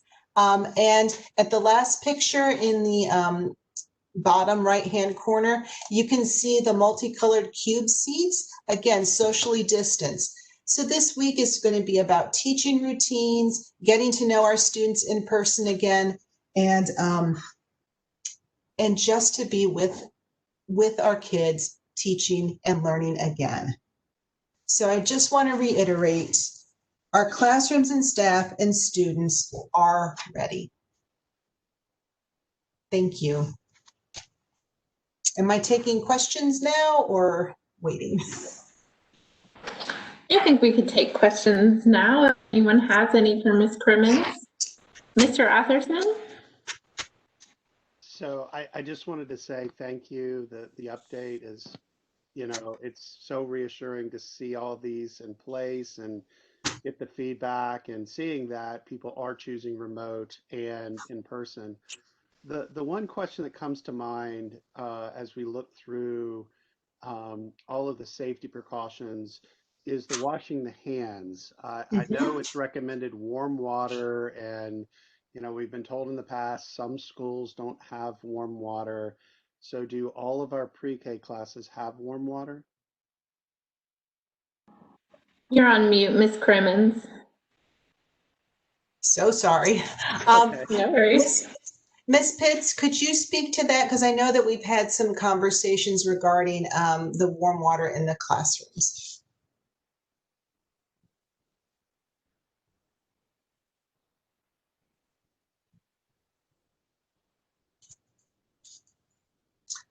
So she must not be on. So we did check the water. So a couple things that we have talked about is the hand washing, then the sanitation, or not the sanitation, then the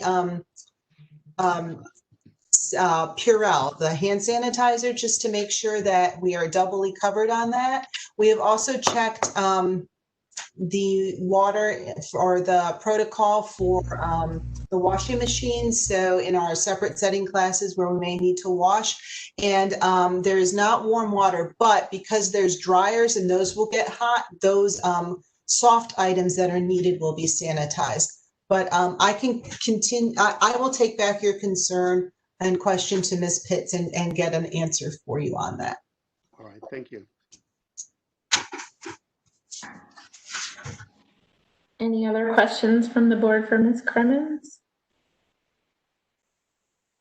Well, I echo Mr. Atherton's thanks, Ms. Crimmins. It's always great to hear from you and exciting to see us preparing for baby steps back to being in schools.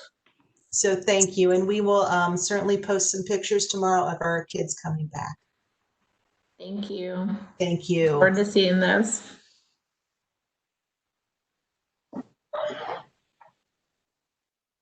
Great. So if we could go to the next slide. Thank you, Ms. Crimmins. Okay. Good evening, Chair McKenzie, Vice Chair Ms. Stevens, and Superintendent Dr. Felder, and all of those present with us this evening. Just as Dr. Felder shared with us how we started this past summer, just to kind of remind us again, take us down the journey we've been so far. Back in June, July, as we were planning to start this new school year, we were planning around the model B when we had the option of plan A, B, and C to select from. We chose plan B as the best option, which meant that our students would be attending school in person and remote and in cohorts, right? With cohorts of students, and cohort A would be in school while cohort B would be remote, and then we would switch. But we also knew that there would be families who would not be ready to send their students back to school in person, and therefore we created a virtual academy model. At that time, because it wasn't safe yet for us, for our staff and our students to return to school, we shifted to plan C, which meant that we were 100% remote for all of our students. Well, here we are in October, and we find ourselves now preparing to transition to plan B. And we have students, as Ms. Crimmins just shared, starting tomorrow, which we're very excited to have them back in our schools. And there are small groups that we're looking to bring back our small groups as schools are looking to meet the needs of our different groups of learners. And so then what will our future look like? Well, families will choose how they want to return back to school for their second semester, January 25th. And school teams will plan for Plan B.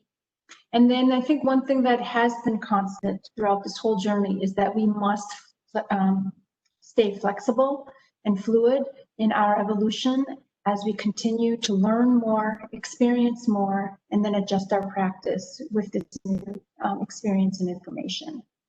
And just as a reminder, back in the summer, a couple key terms to keep in mind as we share with you our virtual academy options this evening. That when we're talking about hybrid, we're talking about the in-person and remote learning using the alternating schedule. Here, our students will be grouped into cohorts, A or B, and to allow for social distancing at school, one group will be in person while the other cohort is remote, and then they will alternate. The virtual academy is when our students are 100% remote, and there will be no in-person attendance at school.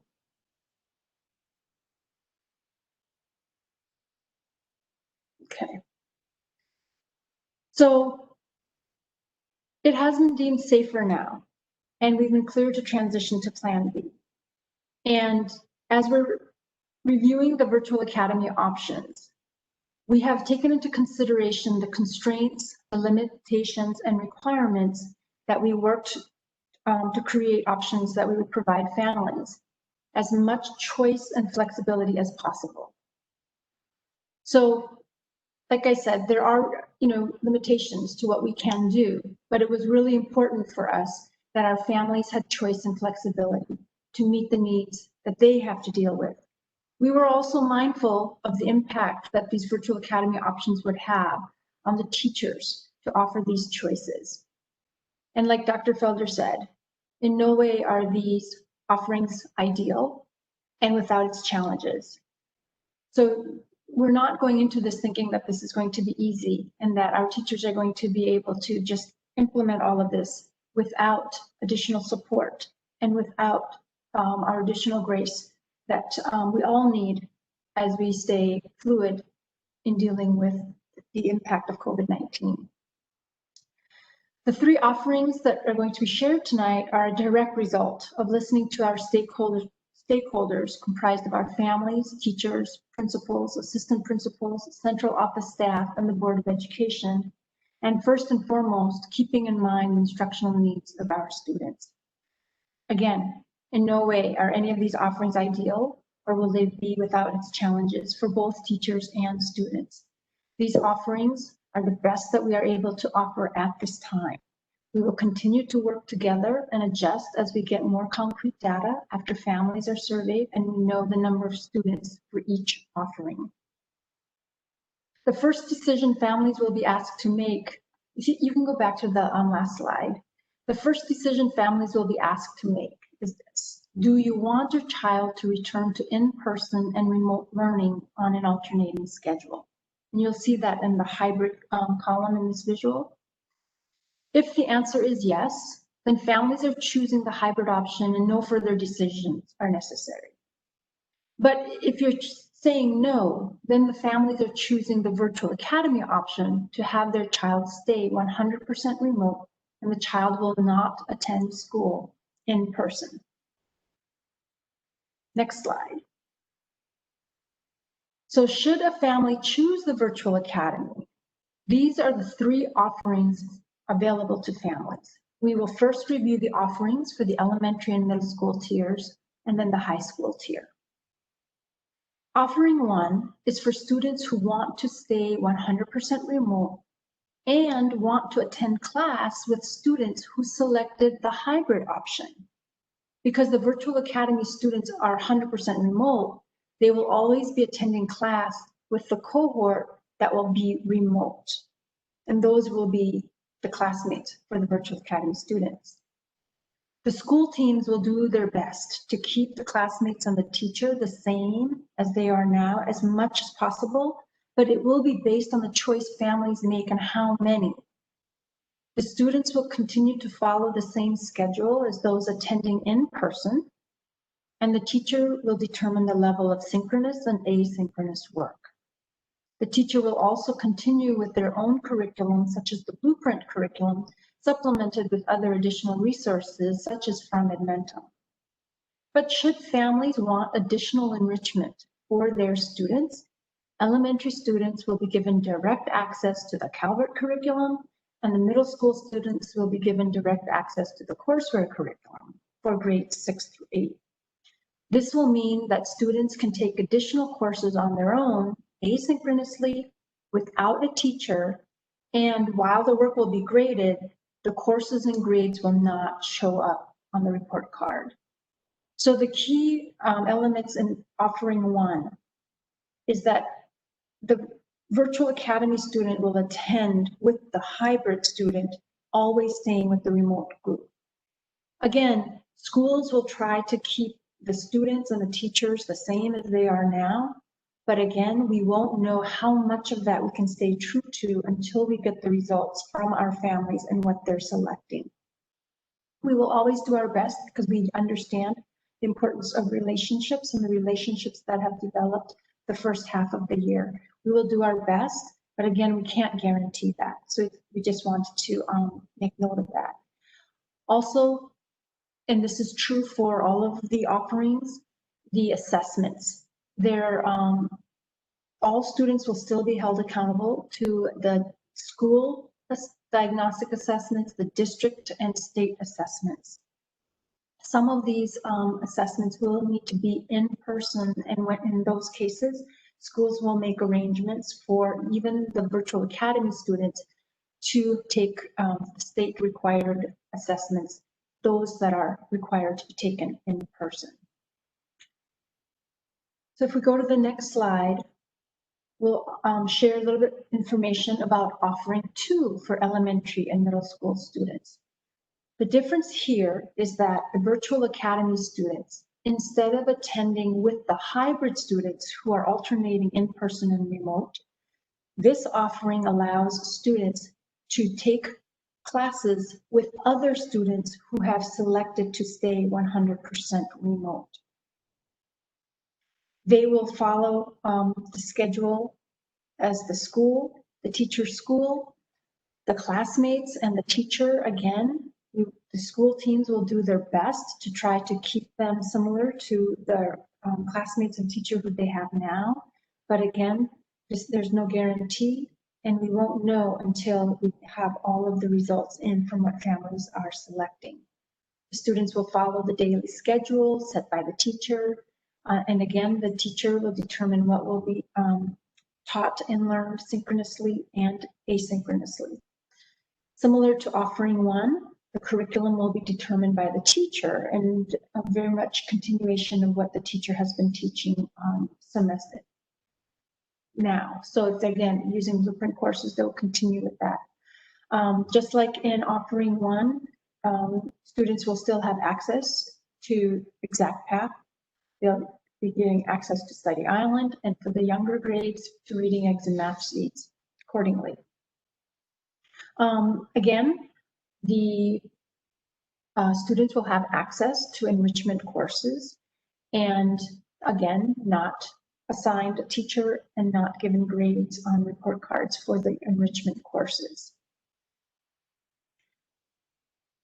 So if we go to the next slide, well, I should, you know what, on this one, I just do want to note there that while we will work to keep the cohort of students from the same school, if the class sizes don't work out evenly, to be able to offer students at every school this option, there may be opportunities where students may be grouped into a cohort made up of students across the district. So for instance, if there are third graders at one elementary school, say 45 of them, and say 30 of them are in one cohort, and we have 15 that needs a second cohort, we may have another elementary school that may have 10 students that are also in need of an all virtual cohort. And so then we may possibly combine these two cohorts from the two elementary schools to create one cohort. And then a teacher will be assigned from one of those schools. So that is a possibility. But again, if staying in a cohort made up of students that are solely attending school virtually, then this option would be an option for the families. It should be noted that this offering is not offered for the high school. As many of you know, high school schedules are much more complex, and there are a higher number of courses that are offered for our students to align with their post-secondary endeavors. And oftentimes there's only one teacher that can teach these courses, which limits the flexibility for scheduling. And so it was in the best interest of both the students and the teachers that offering two not be made available at the high school. So if we go to the next offering at the elementary and middle school level, offering 3 is probably the most different in the sense that the offering is for students who want or need a self-paced, self-directed schedule. A self-paced doesn't mean that they can take it as long as they want or as quick as they want. Self-paced is more about flexibility of when in the day that the student can do their coursework. You know, if you are an elementary student that is being taken care of during the day while the parent or guardian is at work, and you know, it's better for the child to do their coursework later on in the afternoon and early evening with their parent or guardian. That allows the family to do that during that those hours versus in offering 1 and 2, the students are following the school's daily schedule. Offering 3, self-paced, allows flexibility to create their own schedule. Students will be required in offering 3 to log on daily and to do their coursework daily. And that is part of how attendance will be taken. These students must have good attendance, strong grades, and must be responsible, organized, and can manage time wisely and are capable of completing work on their own. Due to these requirements, this option must be approved by the principal. And if students are not approved, families do have a right to appeal, but we do ask parents to understand that if the principal is not approving, it's because of our school's assessment of their child and identifying what is in the best interest of the academic needs and the teaching and learning for their children. So it's not, you know, it's not just to say no because of for any other reason than that we feel that it's in the best interest of the child to be in person at the school, even if it's an alternating schedule, so that we can continue to personalize and customize our instruction for the student. Students attending the self-paced virtual academy offering will not participate in class with other students and will not be taught by a teacher. This program is an online program that is designed to be taken without a teacher. It's an automated program. It self-grades. It has the activities. It has learning modules for the students so that they can do this on their own without live instruction from a teacher. But what the student will receive instead is a learning coach, serving kind of like as an academic advisor. A learning coach will be a certified teacher who will monitor the progress of a small cohort of students who are selecting this self-paced offering.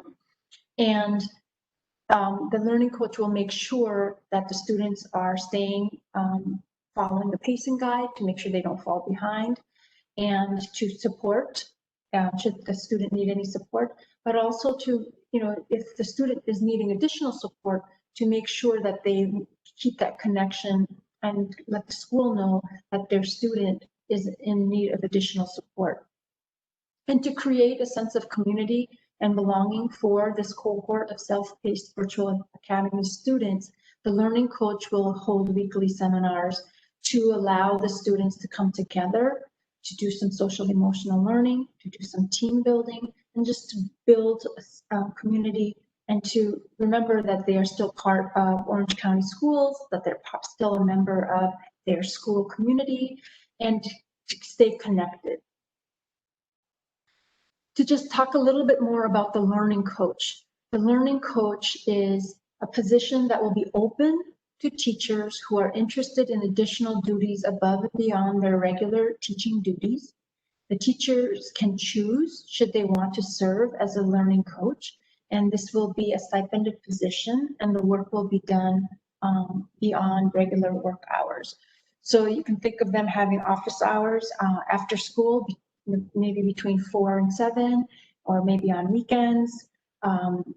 Again, they're not preparing lessons, they're not teaching lessons. It's a matter of running reports and monitoring to make sure that their cohort of students are staying up to date on the pacing guide, and also being available through office hours should the student need any support, or if the learning coach is seeing that the student maybe was absent, and will follow up via email, phone call, just like if the student was at school.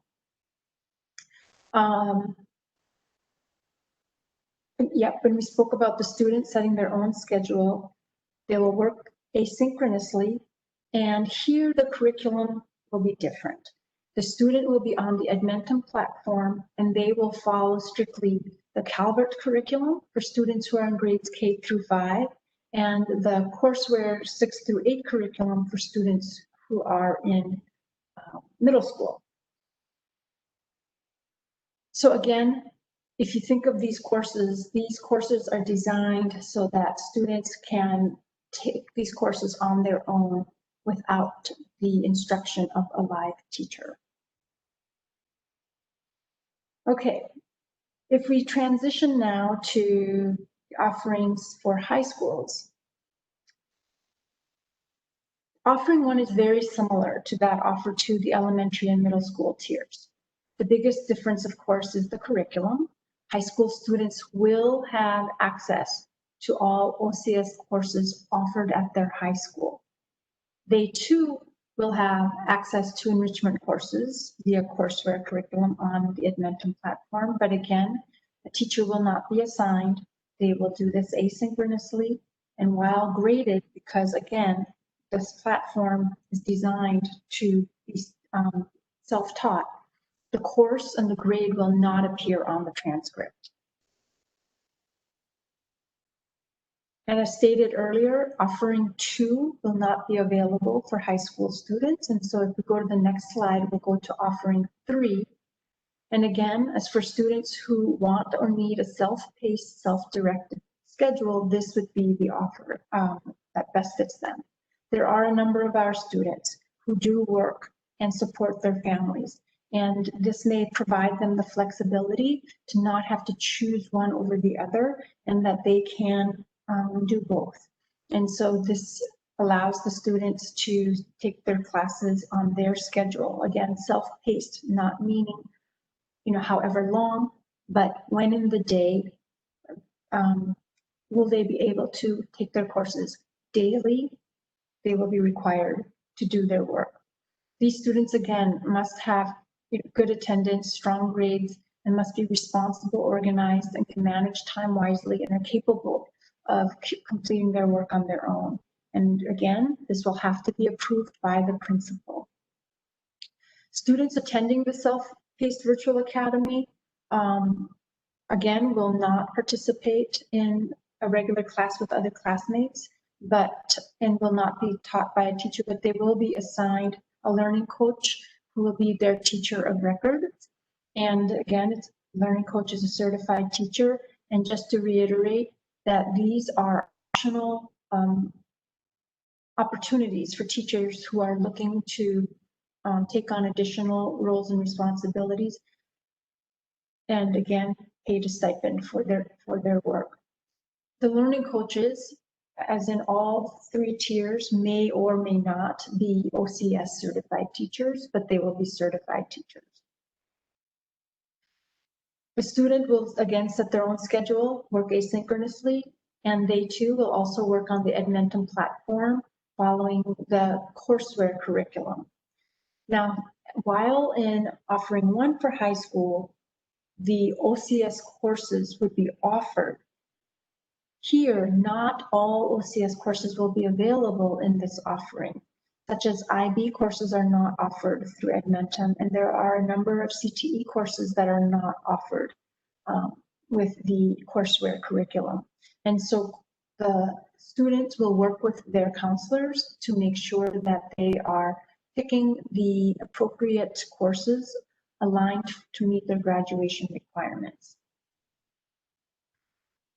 We should note that for all of the offerings, all 3 tiers and all offerings, that the students will be able to receive their required specialized services if that's what they require, especially for our ECAIG and ESL students.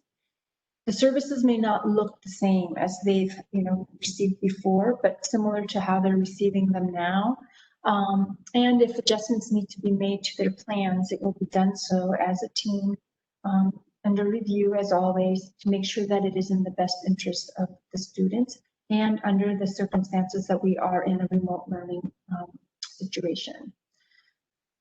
All Virtual Academy students will be allowed to participate in after-school extracurricular activities and athletics. And while we do ask our families who are able to provide their own transportation, for those who are unable, the district is looking into how we can provide that transportation for them.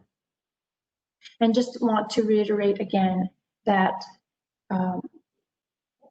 although they're selecting Virtual Academy options, that there are certain assessments required by the state that these be taken in person. And in those cases, we will coordinate with the families, schedule for when they can come to school, again, socially distanced, with the proper PPE and safety measures to take the state assessments. We are asking all families to select their offering for the remainder of the school year to provide some stability and consistency for both the students and the teachers. So this kind of gives the high level and yet somewhat detailed description of the 3 Virtual Academy offerings that the district will offer, and that those families who are selecting to keep their students 100% remote, but they can choose one of these offerings. So the next steps will be that for us, we will be conducting family information sessions to allow families more opportunity to ask questions. And then schools will be sending out surveys to the families to ask you what it is that you would like for your child and how they return back to school January 25th. Would you like your child to return back hybrid with in-person and remote on an alternating schedule, or the Virtual Academy option and choosing from one of 3 offerings in grades K through 8 and one of 2 offerings for grades 9 through 12. So I know that was a lot, and we can stop here for questions, or we can move on to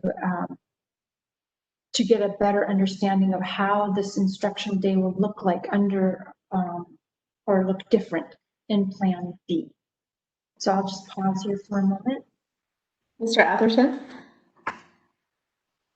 Yeah, so one question that comes up is, I know under all the virtual options, it says your teacher may change. Yes. So I wonder the converse of that.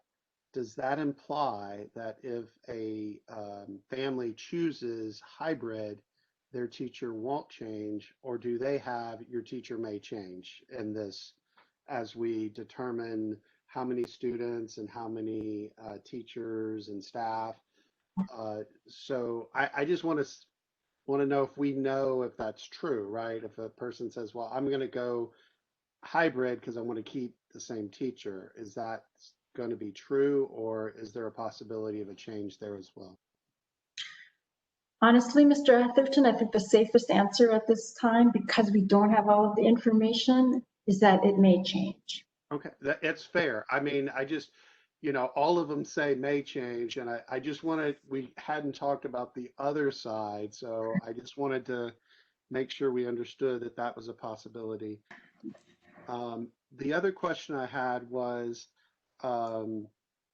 with the high school and the offerings, if someone picks the option to be self-paced, does that mean there's going to be only Edmonton options, meaning any of our CT options are off the table at that point?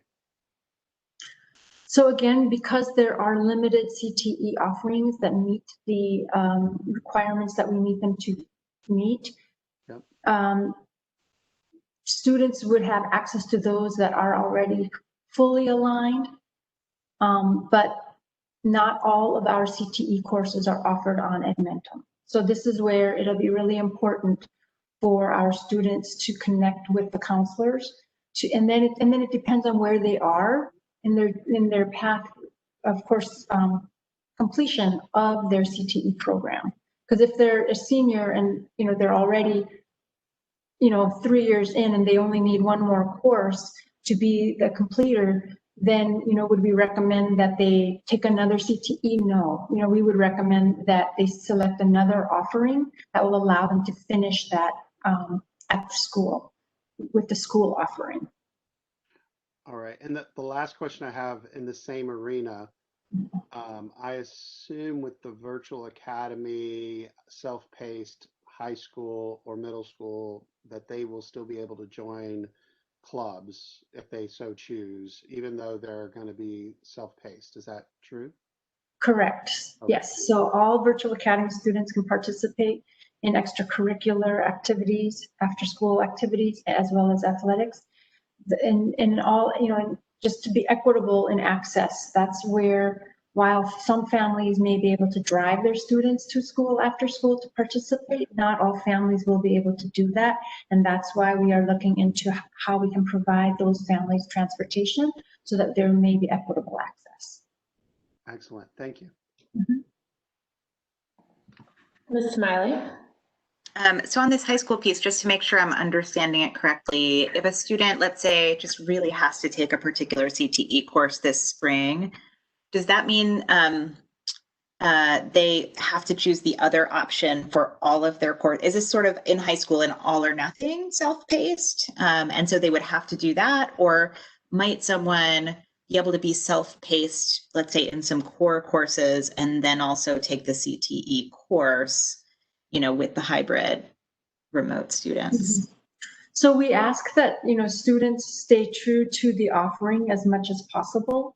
But again, there are many things that have special circumstances, right? So if there are certain circumstances, the school teams will work with the students to make sure that they get the best program for them. But again, we're also not trying to create a situation where we have all of these different one-offs which will make it very difficult to try to have some type of schedule and program that the schools can provide where they know who's teaching what and what students are taking. So, if there are certain circumstances, schools will work with students in their best interest. Great. I'll pause and see if anybody else has questions. I have a couple of other ones. Good evening. This is Shannon Braxton. If I could just say just a couple of things about the CTE. When you have an opportunity in this presentation and are able to click on the link at the top that says hi, and on the other one it said middle, there are some special little nuances with CTE. And one specifically that I wanted just to point out with our high school seniors, we really do want to make sure that they are a concentrator in their career pathway. So we really are going to have to work with those individual students and make sure that they get into the right course. And that right course might not be in the Edmonton courseware program. So we want to make sure that we provide the best possible way for them to finish out. It's also really important with CTE that they have a teacher of record that is in that licensure area. So we'll have to just work really closely with our CTE, especially our seniors this spring, to make sure that they are able to finish out. Thank you for letting me interrupt. Thank you for sharing. Thank you, Ms. Braxton. So I have a quick question. I wondered if we had considered reducing the graduation requirements for current seniors, similar to what was done last year.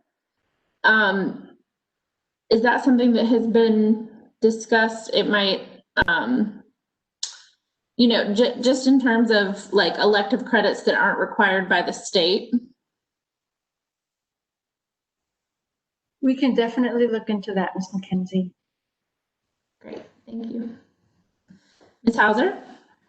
I have a few questions. First, I'm just like, wow, you know, thank you for really so thoughtfully putting together this structure to navigate it, the thought that's gone into it.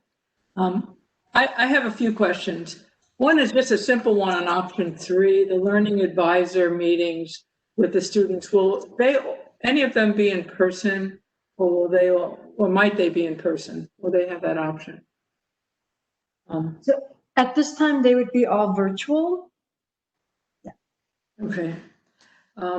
Second, on high school and on option, the lack of option 2 on high school is I'm sure going to be troubling for a lot of our parents. And I wondered if we looked at the idea of just taking the core classes, the basic science, English, math, social studies, and offering those under an option 2 like setting, and then throwing the electives into, you know, the classes that way we don't have the teachers into option 1. So is there a way to offer a little bit more virtual, dedicated virtual learning for our high school students under an option 2 like setting? And then the third is, if a parent selects, or once a parent selects, will they be selecting for the rest of the school year? So to the second question first, yes, Ms. Hauser, we're asking that families select for the remainder of the school year. There has, you know, there's been so much change, and we're trying to create some level of stability and consistency. And, you know, every time that there's a shift in student learning, it has a negative impact. And so we're just trying to make sure that, try to keep it as consistent as possible. But we do understand if there are special circumstances, again, that will be reviewed by the school teams with that family and that student. And then for the first one, you know, even when we think about the cores themselves are not simple, right? Because there are multiple grades that can be in, you know, certain cores, like especially like the sciences and the maths, they're not grade specific. So that also limits some flexibilities. And then even in the cores, you know, there are still a limited number of teachers who can teach those courses. And so, you know, the principals really looked at this, and they really looked at their course offerings, their teachers, you know, their staff, and really tried to figure out how could they make that work. And they came back and they're saying, look, you know, with all of the intricacies of our master schedules and our teaching staff and all the needs of our students at this time, in this moment, they didn't see how they could rightfully, you know, offer that, especially without overburdening their staff with additional sections above and beyond what they should be required to teach. And so that's, you know, those were a lot of the factors that they looked at to decide that it was not in the best interest of their school team nor their students to offer offering to. But that doesn't mean, you know, things could possibly change. I mean, you know, who knows? So much has changed. we're staying very open and fluid to the evolution of this whole journey. Thank you. Ms. Doyle. Just wanted to take a minute and thank you so much, Dr. Dawson, for the presentation. I really appreciate how you presented it, and I know a tremendous amount of work went into this. I can't even imagine how you and Dr. Felder came to all these conclusions. I know you visited lots of different school districts and looked at lots of different models, and I appreciate the principals weighing in. And this really makes sense to me, having kids gone through these different grades and through high school. The way that this got sorted out just, I think, does make a lot of sense. And so I really appreciate these different choices. And while I have the privilege of presenting them to the board and the community at large, please know this was definitely all hands on deck, and every member of our district has been a part of this, even if it was just teachers giving us feedback, to facilitators reviewing and providing us additional ideas. And you know, so this is, I just get to be privileged to present, right? But truly, this has been a whole district effort, even just families sharing their concerns. And so so again, I think, you know, Dr. Felder, when she said that we will, you know, get through this and we will be successful in how we get through this, is because of our collaboration with each other and doing this together. So thank you, Ms. Doyle, for your acknowledgement, and the whole team. Thank you. So I just want to ask, or maybe repeat some feedback I had for you and Dr. Dawson and Dr. Felder when we met about this previously, just so the board could hear it also. When we're looking at the virtual options, particularly at our elementary school, where these students have had the stability of, you know, one teacher throughout this experience, I wonder if there is a possibility to, when we survey families, to kind of add a checkbox of, you could put me in option 1 or option 2, but my priority is my student maintaining their teacher, because I think that a large percentage of our elementary families would prioritize the stability and the connection that the students have with their teacher over the preference of being total in a class that's totally virtual versus a class that's hybrid. So just a thought, but I think that's something that might ease some anxiety in the district for many families, and maybe provides flexibility when we're creating classes also. So just wanted to throw that out there one more time. Yeah, thank you. Miss Miley? I really like that piece of feedback and would also agree with that. I think this is maybe related to it, but if we go back to the slide that describes Virtual Academy offering one for elementary and middle, there's something about the framing of why people would choose this option that I think we should look at and change. So this is choosing to be sort of like permanently virtual with the hybrid students, and it's saying that, you know, I like how it's going now. I don't want much to change. That includes scheduled teachers, classmates. And the way that I would answer this, putting my parent hat on, is that actually offering 2 is, for me, I like how it's going now, all virtual. I don't want much to change, including the teacher and the classmates and those things if possible. And that my sort of, I like how it's going now, I don't want it to change, is actually the second one. You know, and then, so that's sort of, as a parent, that's sort of my top preference. And then, you know, if the teacher were changing, then I'd have to weigh, would I rather have my kids be sort of permanently virtual, zooming into a classroom, or would I prefer them to switch teachers and be with a cohort of all virtual students? But there's something about this framing that doesn't, I think that this would lead a lot of people to select this one, but I don't personally know a lot of people who've chosen, who wanted Virtual Academy in the first place, who's like, first choice would be to like zoom into an in-person classroom. Like for me, my first choice would be to keep it as sort of an all virtual cohort. So +1 on what Ms. McKenzie was saying. And then I think we should look at actually how we describe this versus that next option. So, Mrs. Smiley, great point. And, but I would mention that we do have classes that are currently set up in this way. So you know that. Okay. Just wanted to point that out. And so it may be a statement that actually goes in both places. Mm-hmm.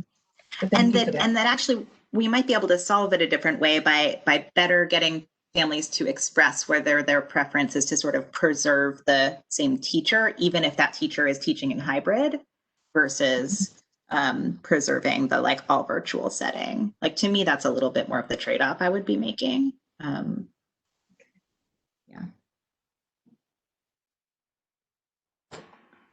All right. Thank you, everyone, for this conversation. So, can I ask one more thing? Okay. Yeah, so I see Ms. Hauser and Ms. Smiley, but guys, we have a lot more on the agenda. So I know I'll email my question. So important, but I also want to make sure we can continue to move through. So Ms. Hauser, if you have something burning. I just have a quick question, and that's some of the other big districts like Wike and I thought Guilford are choosing to not bring high school back at all, if I understand it correctly. And I wonder if there's a reason for that, and if we looked at that, and maybe we could take that, you could just think about that. But I think parents are going to choke a little bit on the high school options. I just wonder if we look at that option.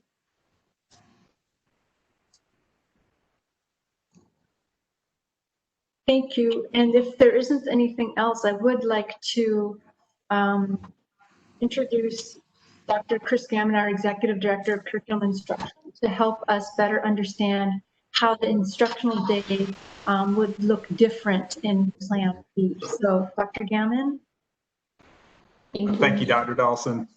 Good evening, Chair McKenzie, Vice Chair Stevens, and the board, as well as our entire community.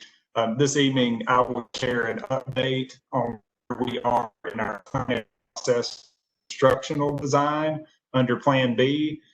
Before digging deeper into the daily instructional experience for the hybrid option, it's important to emphasize how the instructional day may look different for students and staff within the various models.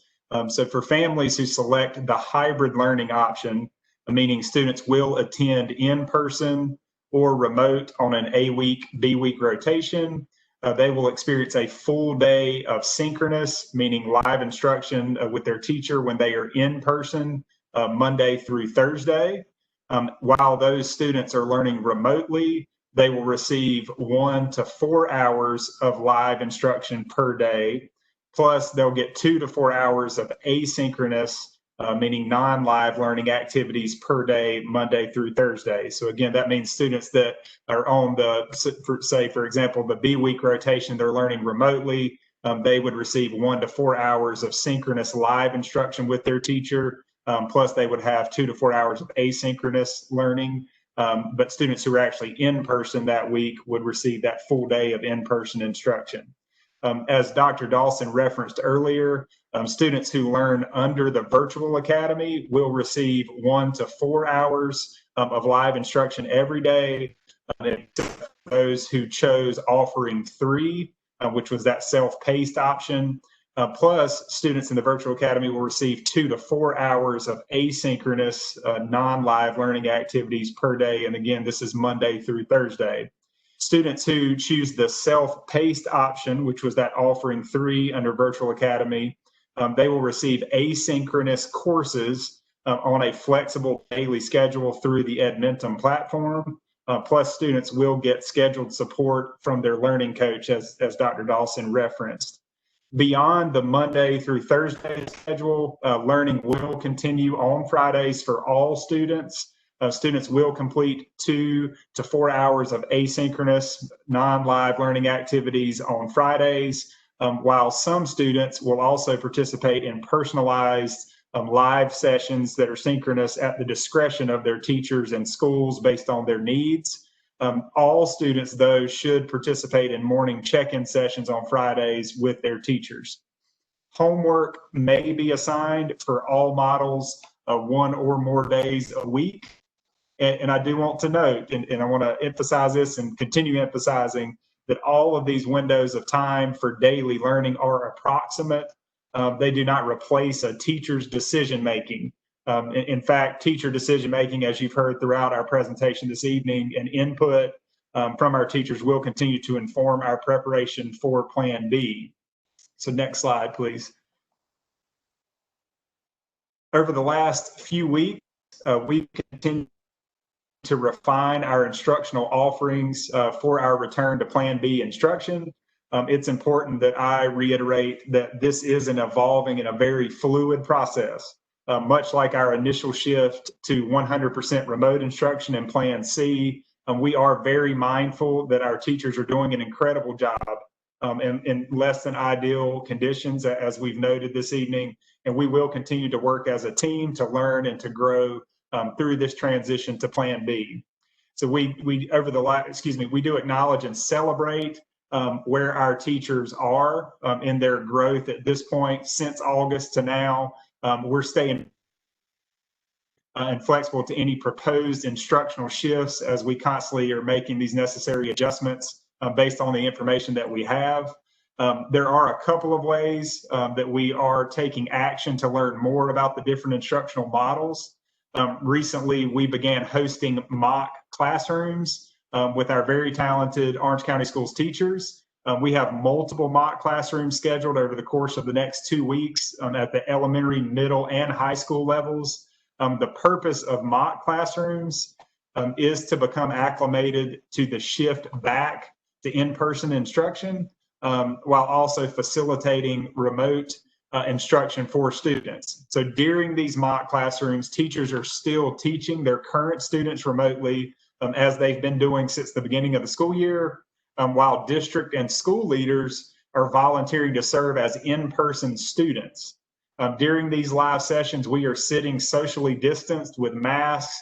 We're participating in the class instruction, and then following each mock class, we're debriefing with teachers and administrators to identify strengths, as well as to troubleshoot areas needing support or improvement within this simultaneous learning model as we make this shift to Plan B. In addition to the mock classrooms, our district curriculum and instruction team has actively connected with other districts in North Carolina who have been operating in Plan B since August. Through these collaborative learning sessions, we have continued to refine our approach to instructional design, and we acknowledge, just as our peers across the state have acknowledged, that none of the potential instructional models are perfect or without challenges for both teachers and students. These are the best offerings we are able to offer at this time, as you've heard mentioned this evening. However, we will continue to work together and adjust as we receive more concrete data after families are surveyed, and we know the number of. So over the next few weeks, administrators and teacher focus groups will have an opportunity to connect directly with their peers in other districts to problem solve around their Plan B experiences. There is no better way for us to refine our systems and processes in Orange County than to learn from those that are walking in our shoes each day. So at our present time, the hybrid learning model we are investigating will allow teachers to continue their classes online, just like they do now with both synchronous and asynchronous instruction.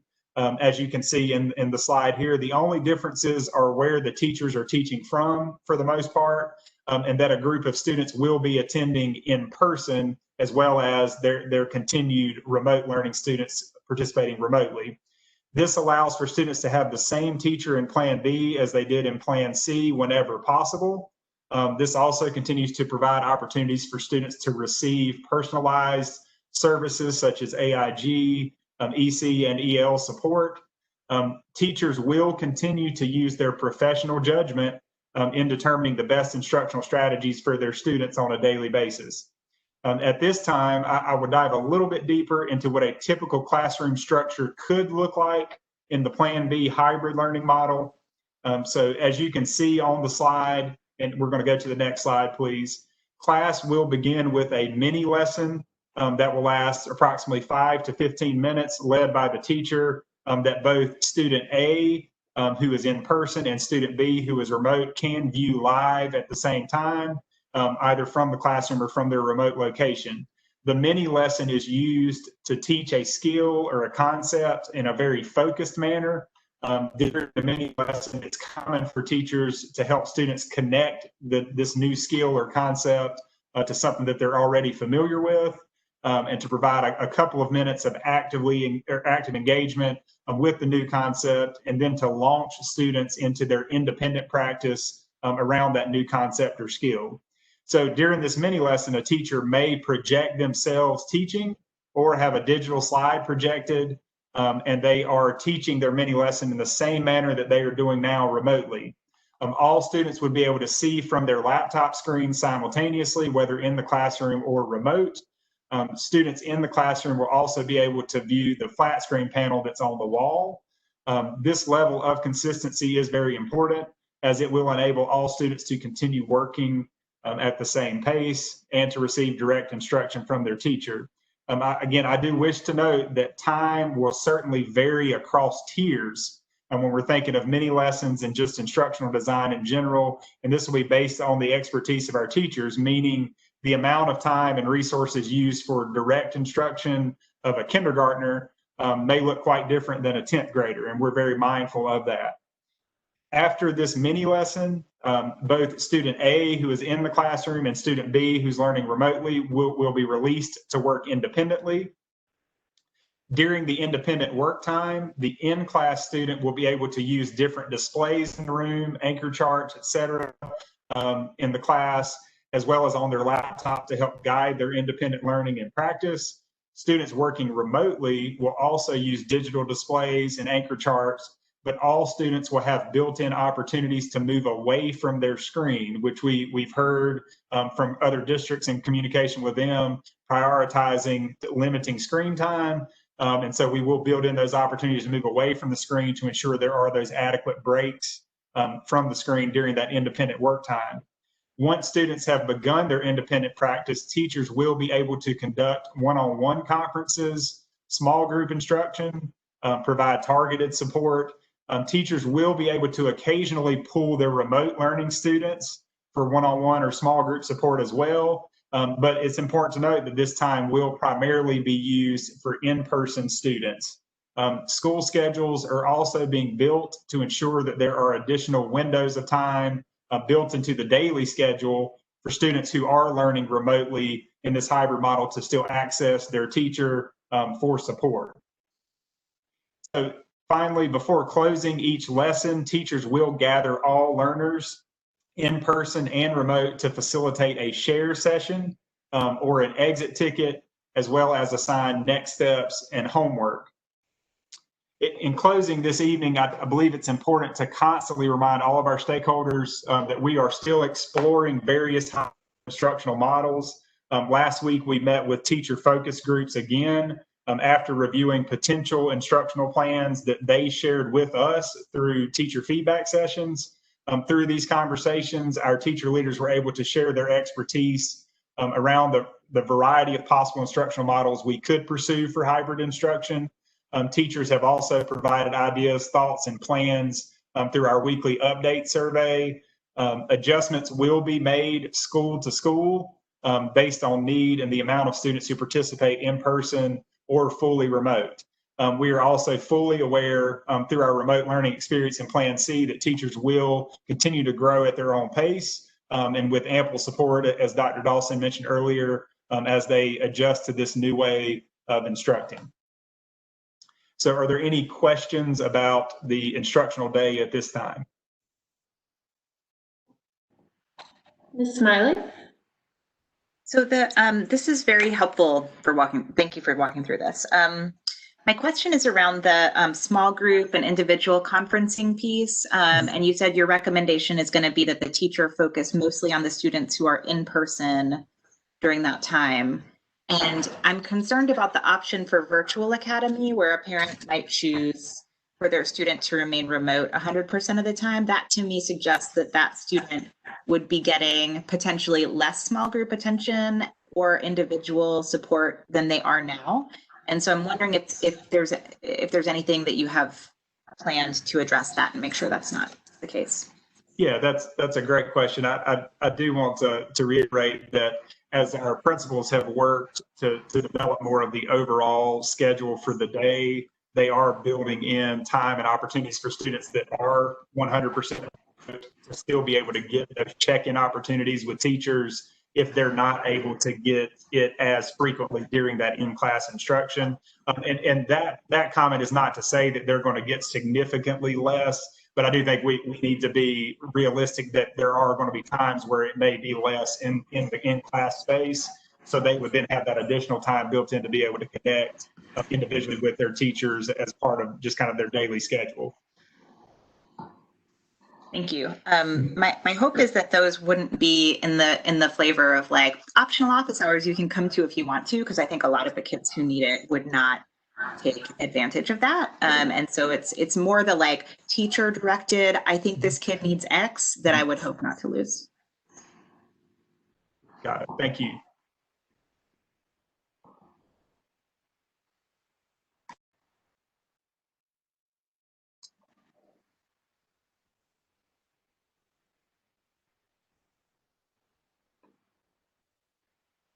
I think did I get called on? Ms. McKenzie, you're muted. So, sorry. Yeah, no problem. So thanks for this. It's very helpful. And thank you for really paying attention to the screen time piece. I'd love to at some point understand how this works in elementary school differently than middle school and high school, especially with the class changing. One of the things that we've talked about, and I realize we can't answer it yet, is with the early grades, will we have the opportunity to maybe not have them alternate and to just have them all back? And I realize we have to know more about the number of kids and the capacity in the buildings, but I'm hoping we can give some priority to that. And then secondly, I'm getting some messages from people. It's back to Dr. Dawson's presentation. Option 1 virtual. Is option 1 virtual combined with the hybrid class? The kids in option 1 virtual combined with the kids in hybrid? Yes, and I don't want to speak for Dr. Dawson, but yes, they would be combined as a part of that class. Okay, thank you.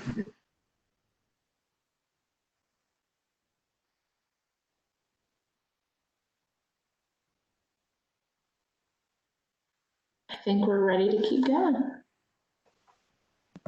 Okay, so keep going, we shall. Let's see here.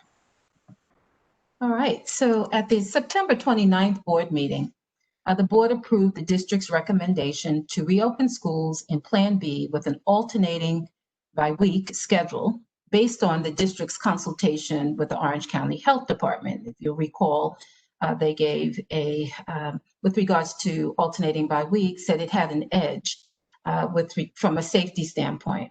Well, as we know, the pandemic continues to evolve.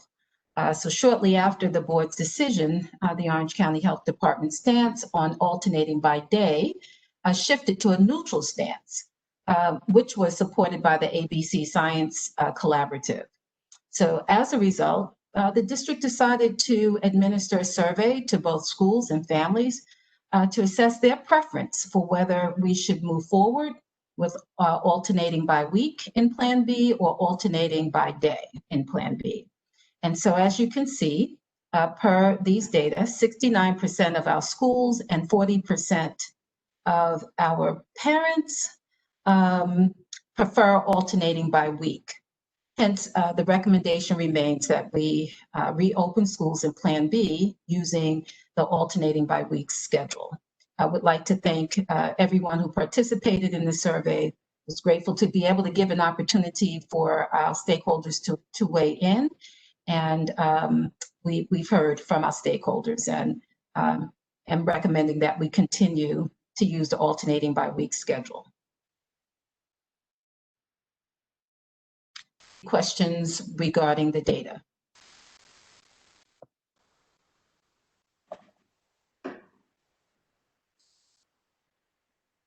Right, well, if there...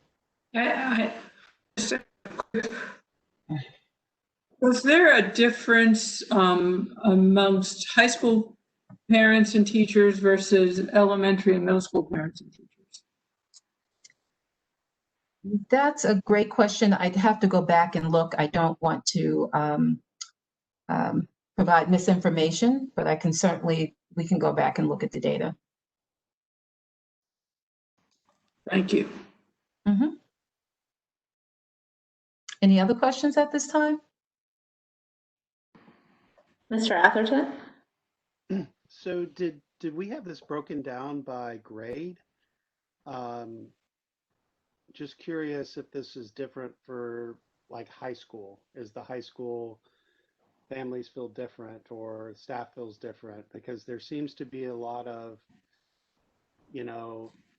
feeling that high school should be treated different because just the way the schedules work. Do we have a breakdown by that to see? So we could provide those data. We can break them down in that way. I will tell you that per conversations with our transportation department, right now we would see that as a logistical challenge.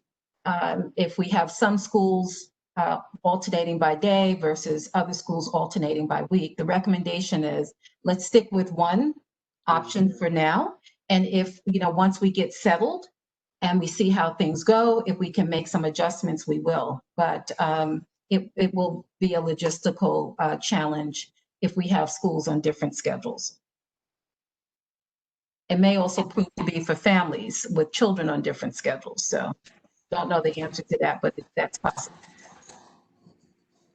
Okay. Yeah, I was just curious on especially the staff side, not necessarily the family, but. Mm-hmm.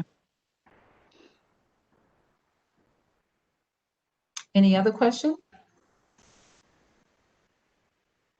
All right, so if there are no other questions at this time, I'm going to turn the floor over to our principals. And so first up will be Mrs.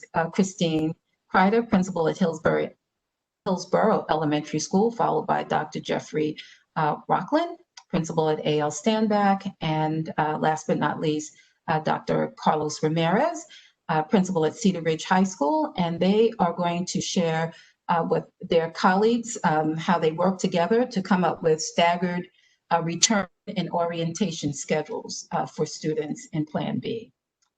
So, Mrs. Kreider. Thank you. Sure. So good evening, and on behalf of my elementary principal colleagues, I have the opportunity to present the proposed elementary staggered return to school schedule. So based on school board approval for K-12 students to return in January, we were asked to develop a staggered re-entry plan in alignment with the recommendation of a slow, safe, and systematic rollout from the ABC Science Collaborative. As we've heard already, we already have small groups of pre-K and EC self-contained students that will be returning to our building tomorrow. So we are excited about that. The next group we would like to start bringing back in would be our kindergarten students, and we propose to do that prior to the start of the second semester. This is a group that's never been in the school building before. They have never been through a car rider line and lunch and recess and experienced, the awesome face-to-face instruction from our educators in Orange County schools.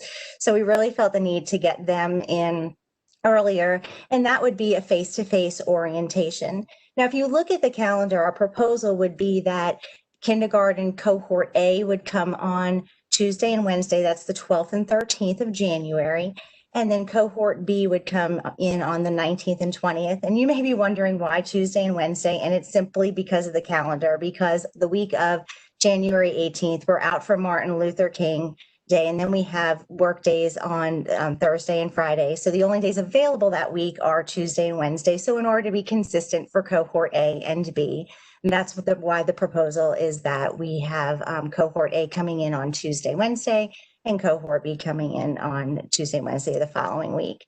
Then you can see at the start of quarter 3 or second semester, we would be back on our week A schedule where we would add in our first graders.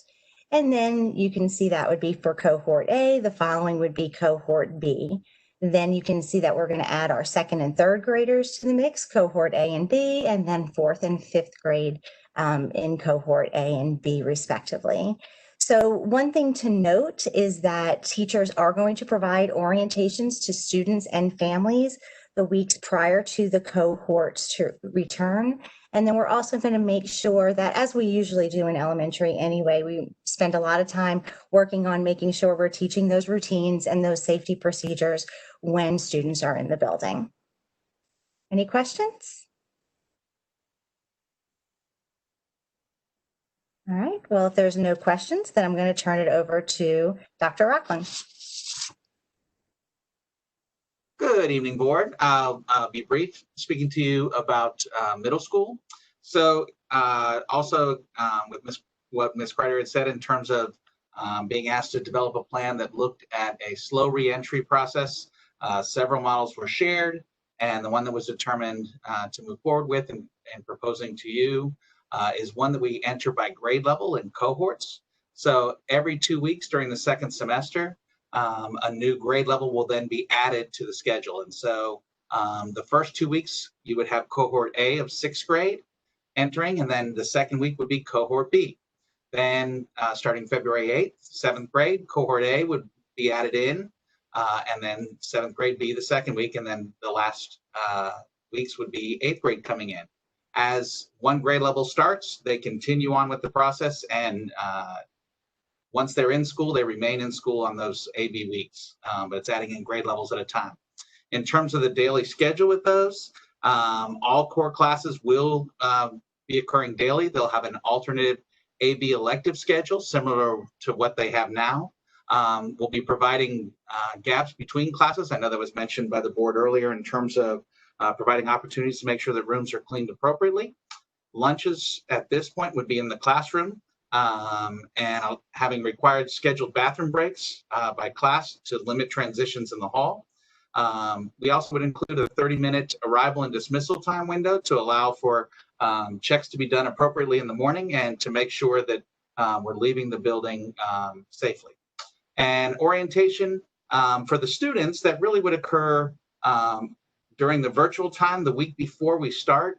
We would be doing an orientation with those students virtually.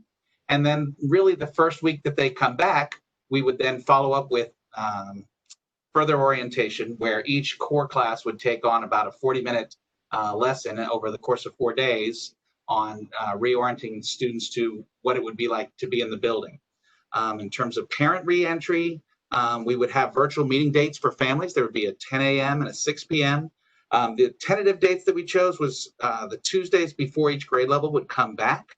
And these meetings would also have translation available so that our families would have different opportunities for night and day. And topics then would be in terms of what we're going to be doing for safety measures, the expectations for masks, washing hands, social distancing, what the academic structures would look like, to really open it up to any type of discussion, just to make sure that our parents are fully aware of everything that we'll be doing in the building for their child from a safety standpoint and from an academic standpoint. So that would be our proposal. And if there are no questions, I'll ask for questions, but if there are none, I would turn it over to Dr. Ramirez. So any questions?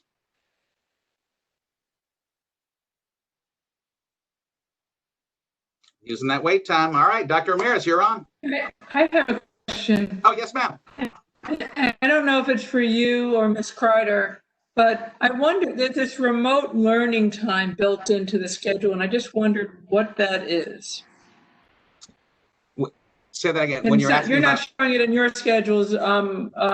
Ms. Kreider showed it in hers. There's a remote learning period in the schedules.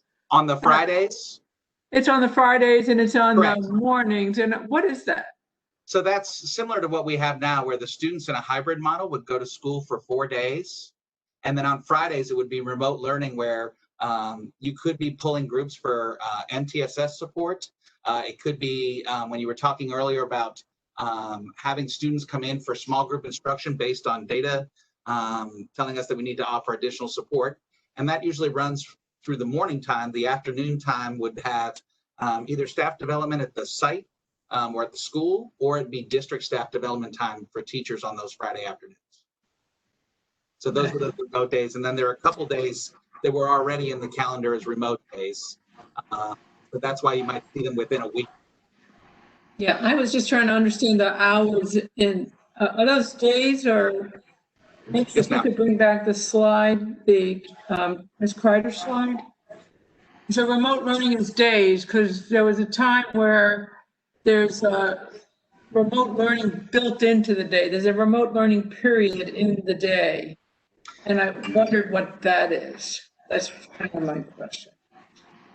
Ms. Hauser, are you referring to the proposed schedule for the delay of school start for that part? So, so during that morning time, just as Dr. Rockland was talking about, we, of course, are going to have our time for students to be returning, but we did want to designate time in the morning so that our remote students could have dedicated time with their classroom teachers so that they, because their face-to-face students are about to arrive. So we wanted to make sure that they have that designated time so that they could touch base with those remote students, set the goals for the day, do what they need to for them in order for them to then move forward with any asynchronous work on their own. And of course, they have the ability to check in live with them throughout the day. But it was really just a way to make sure that our remote students had that touch point during the day. Got it. Thank you. That explains a lot. Thank you so much. At a middle school level, because they rotate classes and they have different teachers, you wouldn't do those pieces. But they do have from the last hour of the day, each day, Monday through Thursday, will be available for students that are 100% remote to get additional support.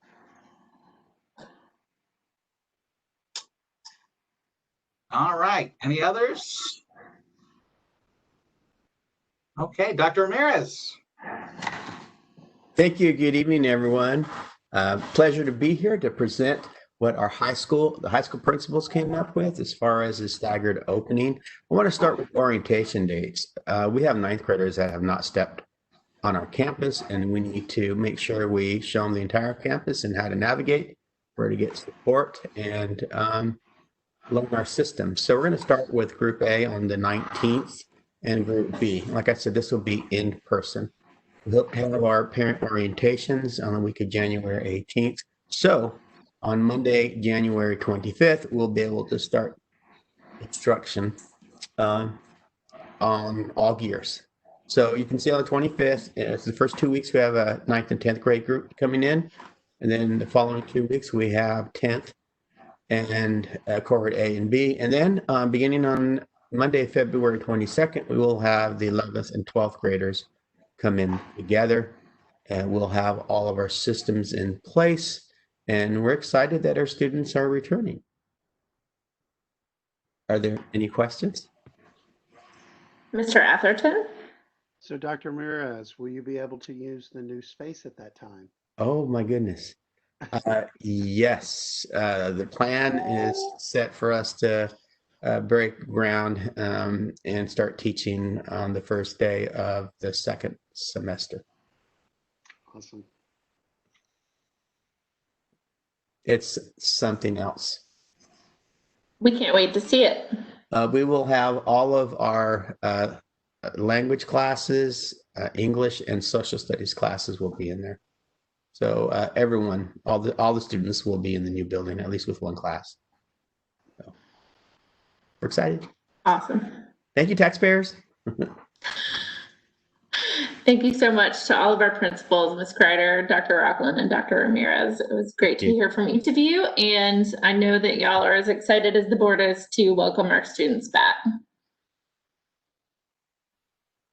So we have 2 more things on our agenda, but we have 5 more minutes of our scheduled meeting. So I guess I just kind of want to touch base with the board and see if we want to extend to get through the next item, or if we should table these items for the next meeting. Do we have opinions about that, Ms. Smiley?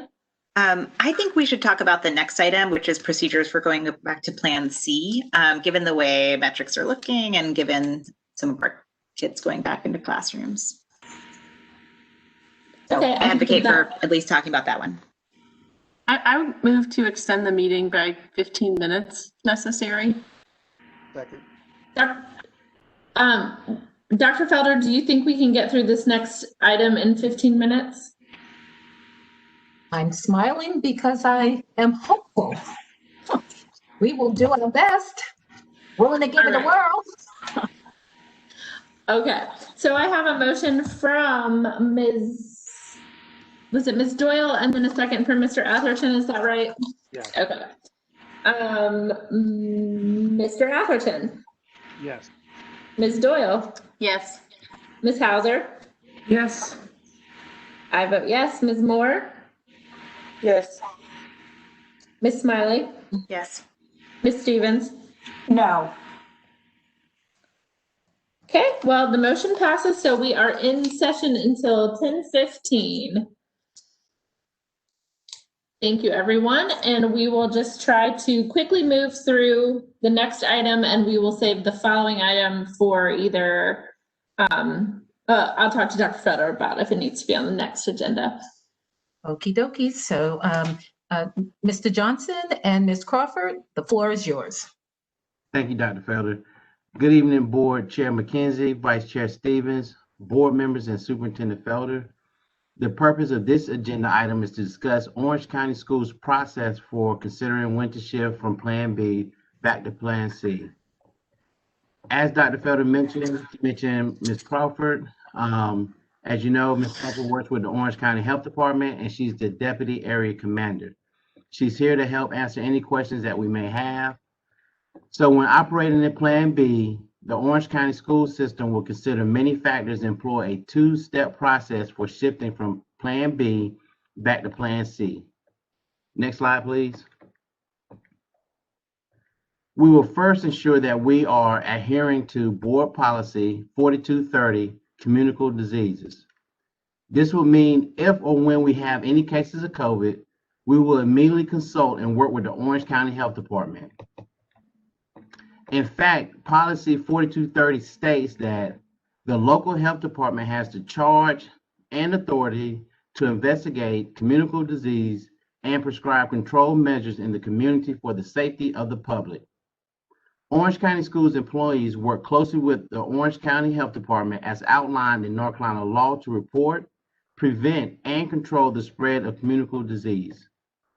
With that said, as part of step one, we will constantly consult with the Orange County Health Department and the ABC Science Collaborative to review the following four metrics individually and collectively to see if there is an upward trend in the metrics and to help determine the school district's next steps. And as you can see on this slide are four metrics that we're all familiar with. And we will monitor those four metrics to see if there's an upward trend.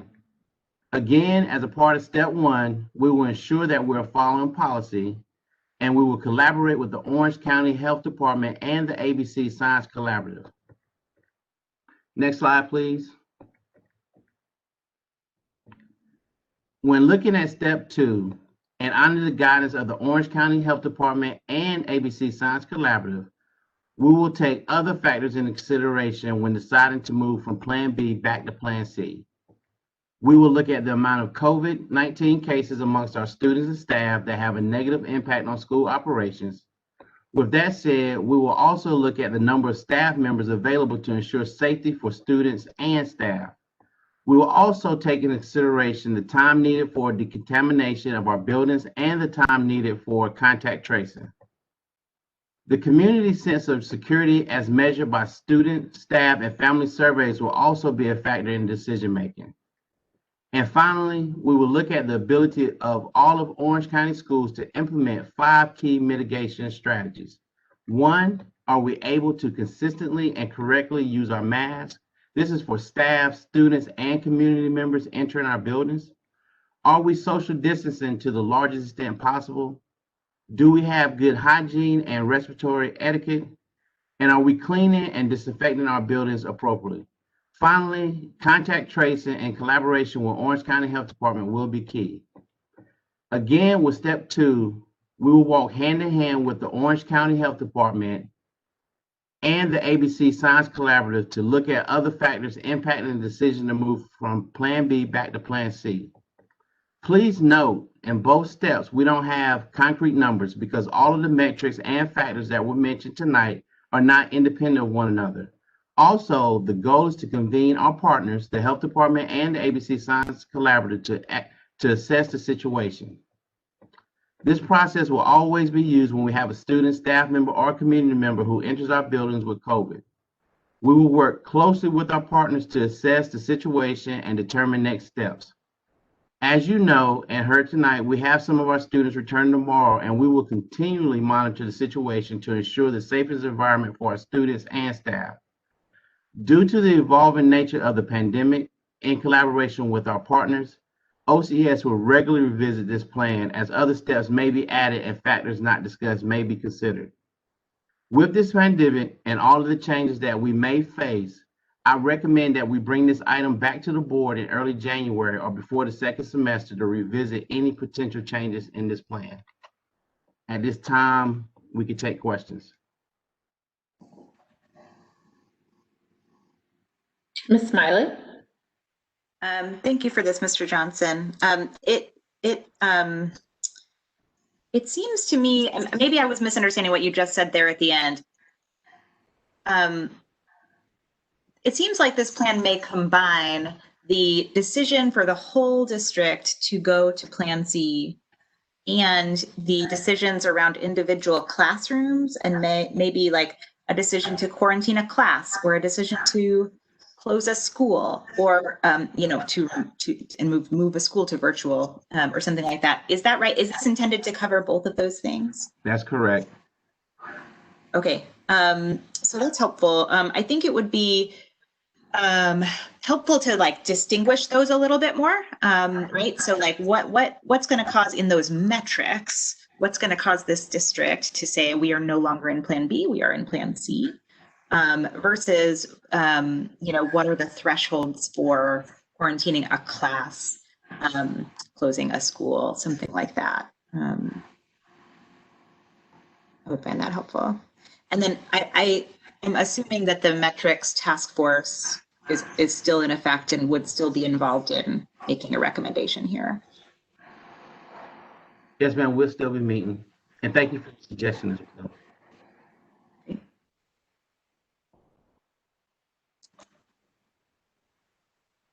Ms. Hauser?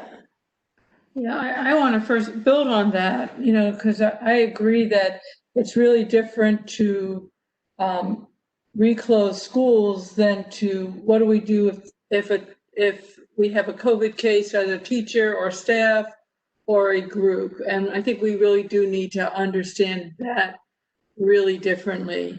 On the macro level, with the idea of going back to Plan C, like right now we're in a increasing cases in the state, but Orange County, if I understand the data correctly, Orange County has not seen an increase. So we need some parameters, and assuming that the state doesn't reclose us, we would really need to know under what conditions would we decide to reclose schools once we've opened them.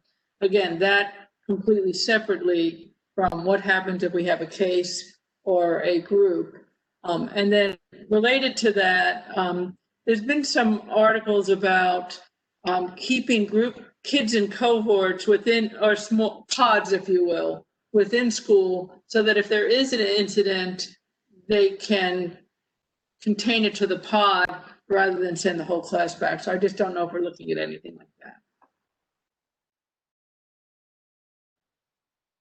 And I will let Rebecca speak to the pods. I don't know very much about the pods, but yes, cohorting is super important. I don't know how easily it will be to cohort within a classroom, but definitely having the same kids in the same class throughout the day with the same teacher is going to make it much easier to contact trace, and also to contain any transmission. I think your questions are valid, that it's very different to talk about closing an entire district versus a classroom versus a school.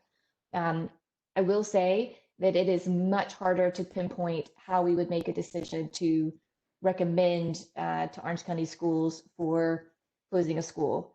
There's so many different variables that would need to be taken into place, such as the person who has tested positive for the SARS-CoV-2 virus, have they gone to multiple classrooms? Were they in that 15-minute period with someone in the restroom? You know, we would really have to look at it on a case-by-case basis to see how large the spread was before we make a determination around a group versus a classroom versus a grade versus a school. Ms. Hauser? You're on mute, Ms. Hauser. It was just like starting with, what if one person, a kid or a teacher, got sick?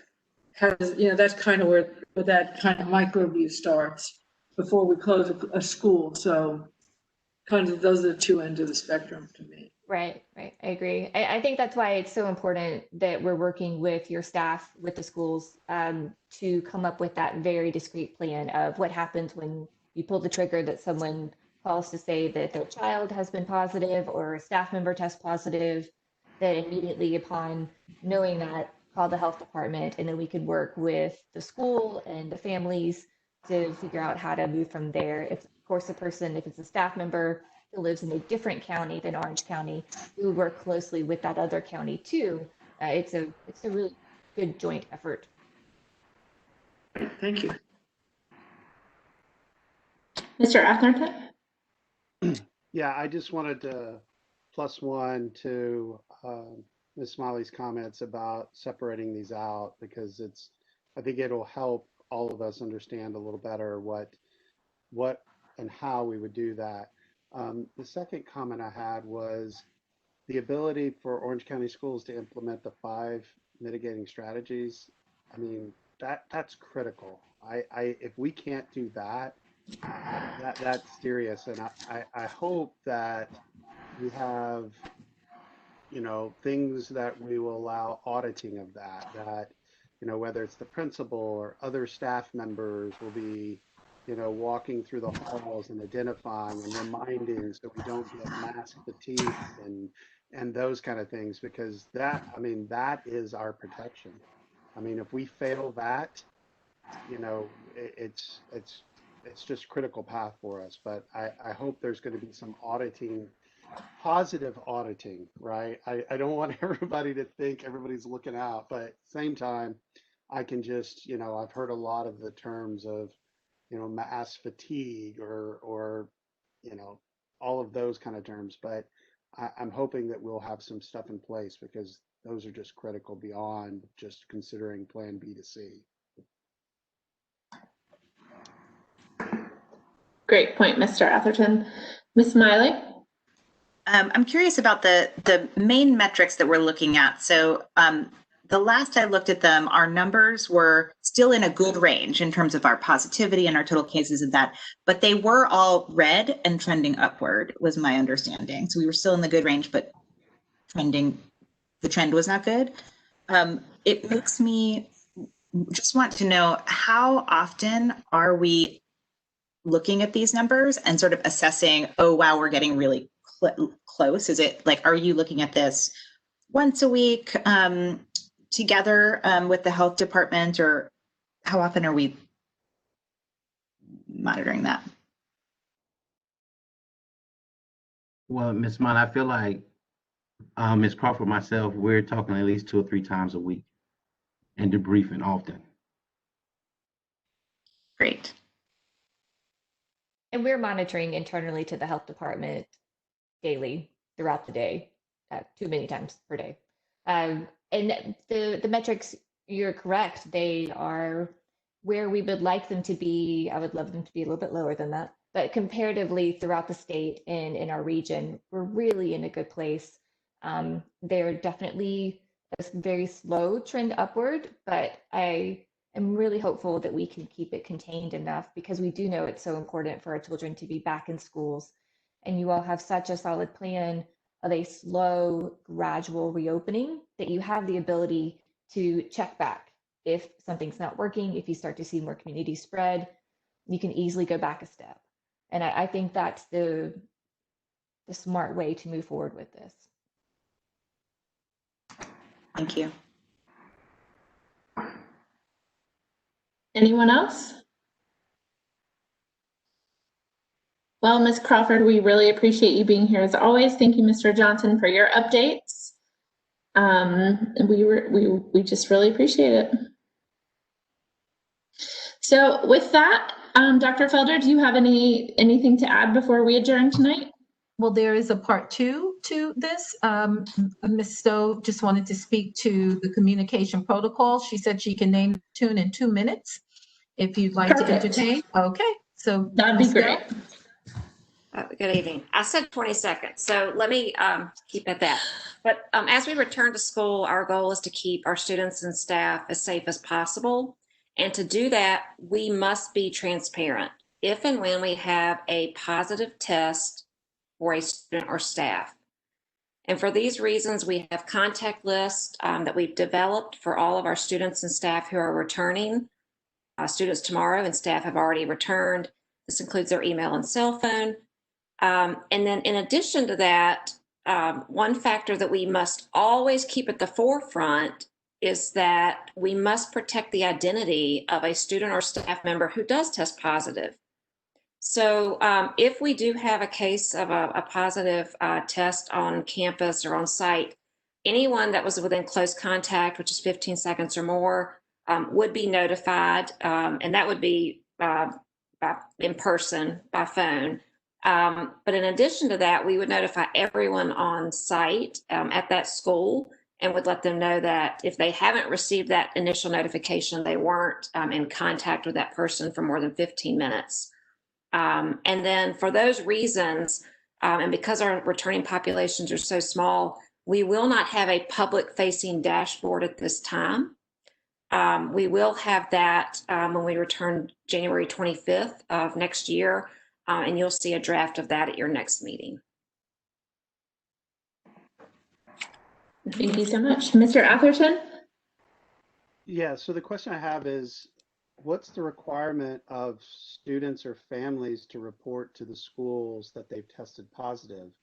For example, if the families go do the COVID test in Durham and the Duke system, for example, says, yes, it's positive, how does the school get notified? Or is our expectation the families would notify the school at that point and start the process? How did that part work? So that's a great point, and you're exactly right. We rely on our staff and students to tell us as soon as they are aware if they have a positive test. And I know we do have a process in place for that, and we're also implementing the ability for those so that we would receive that at any time during the day. And then we would respond accordingly. As soon as we receive that, Saturday, Sunday, 10 o'clock at night, whenever, we would respond and notify families and staff accordingly.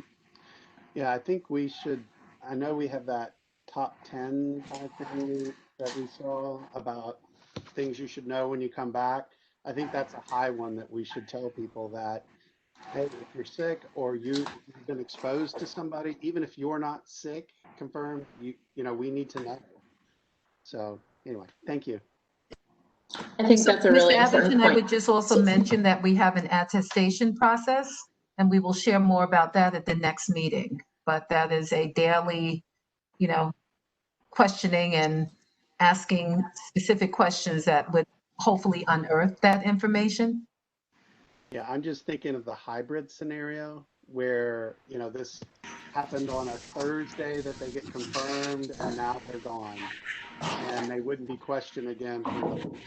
So anyway, I'm just trying to think through, because when I was reading through this, I was like, I don't think the hospitals are sharing that data, right? So we just need to let the parents know that that data is not shared. Add in that from the health department's perspective, we'll know if it's an Orange County resident, we will be notified of the positive test, and then would work with the school district to share that knowledge from a perspective of respecting the privacy of the family, but also we would alert you to that fact. So Perfect. we would get Thank the you. name, we would get the name of the student? We would be going through the process of contact tracing and who's nearby and working through that. Right, thank you. All right, so we are out of time for this meeting, so I will take a motion to adjourn. So moved. Second. I have a motion from Ms. Stevens and a second from Ms. Smiley. Mr. Atherton? Yes. Ms. Doyle? Yes. Ms. Hauser? Sure. I vote yes. Ms. Moore? Yes. Ms. Smiley? Yes. Ms. Stevens? Yeah, no, I have something I want to say. Yes, good night. Good night, everyone. Thank you all so much for your hard work tonight. We will see you soon. Take care.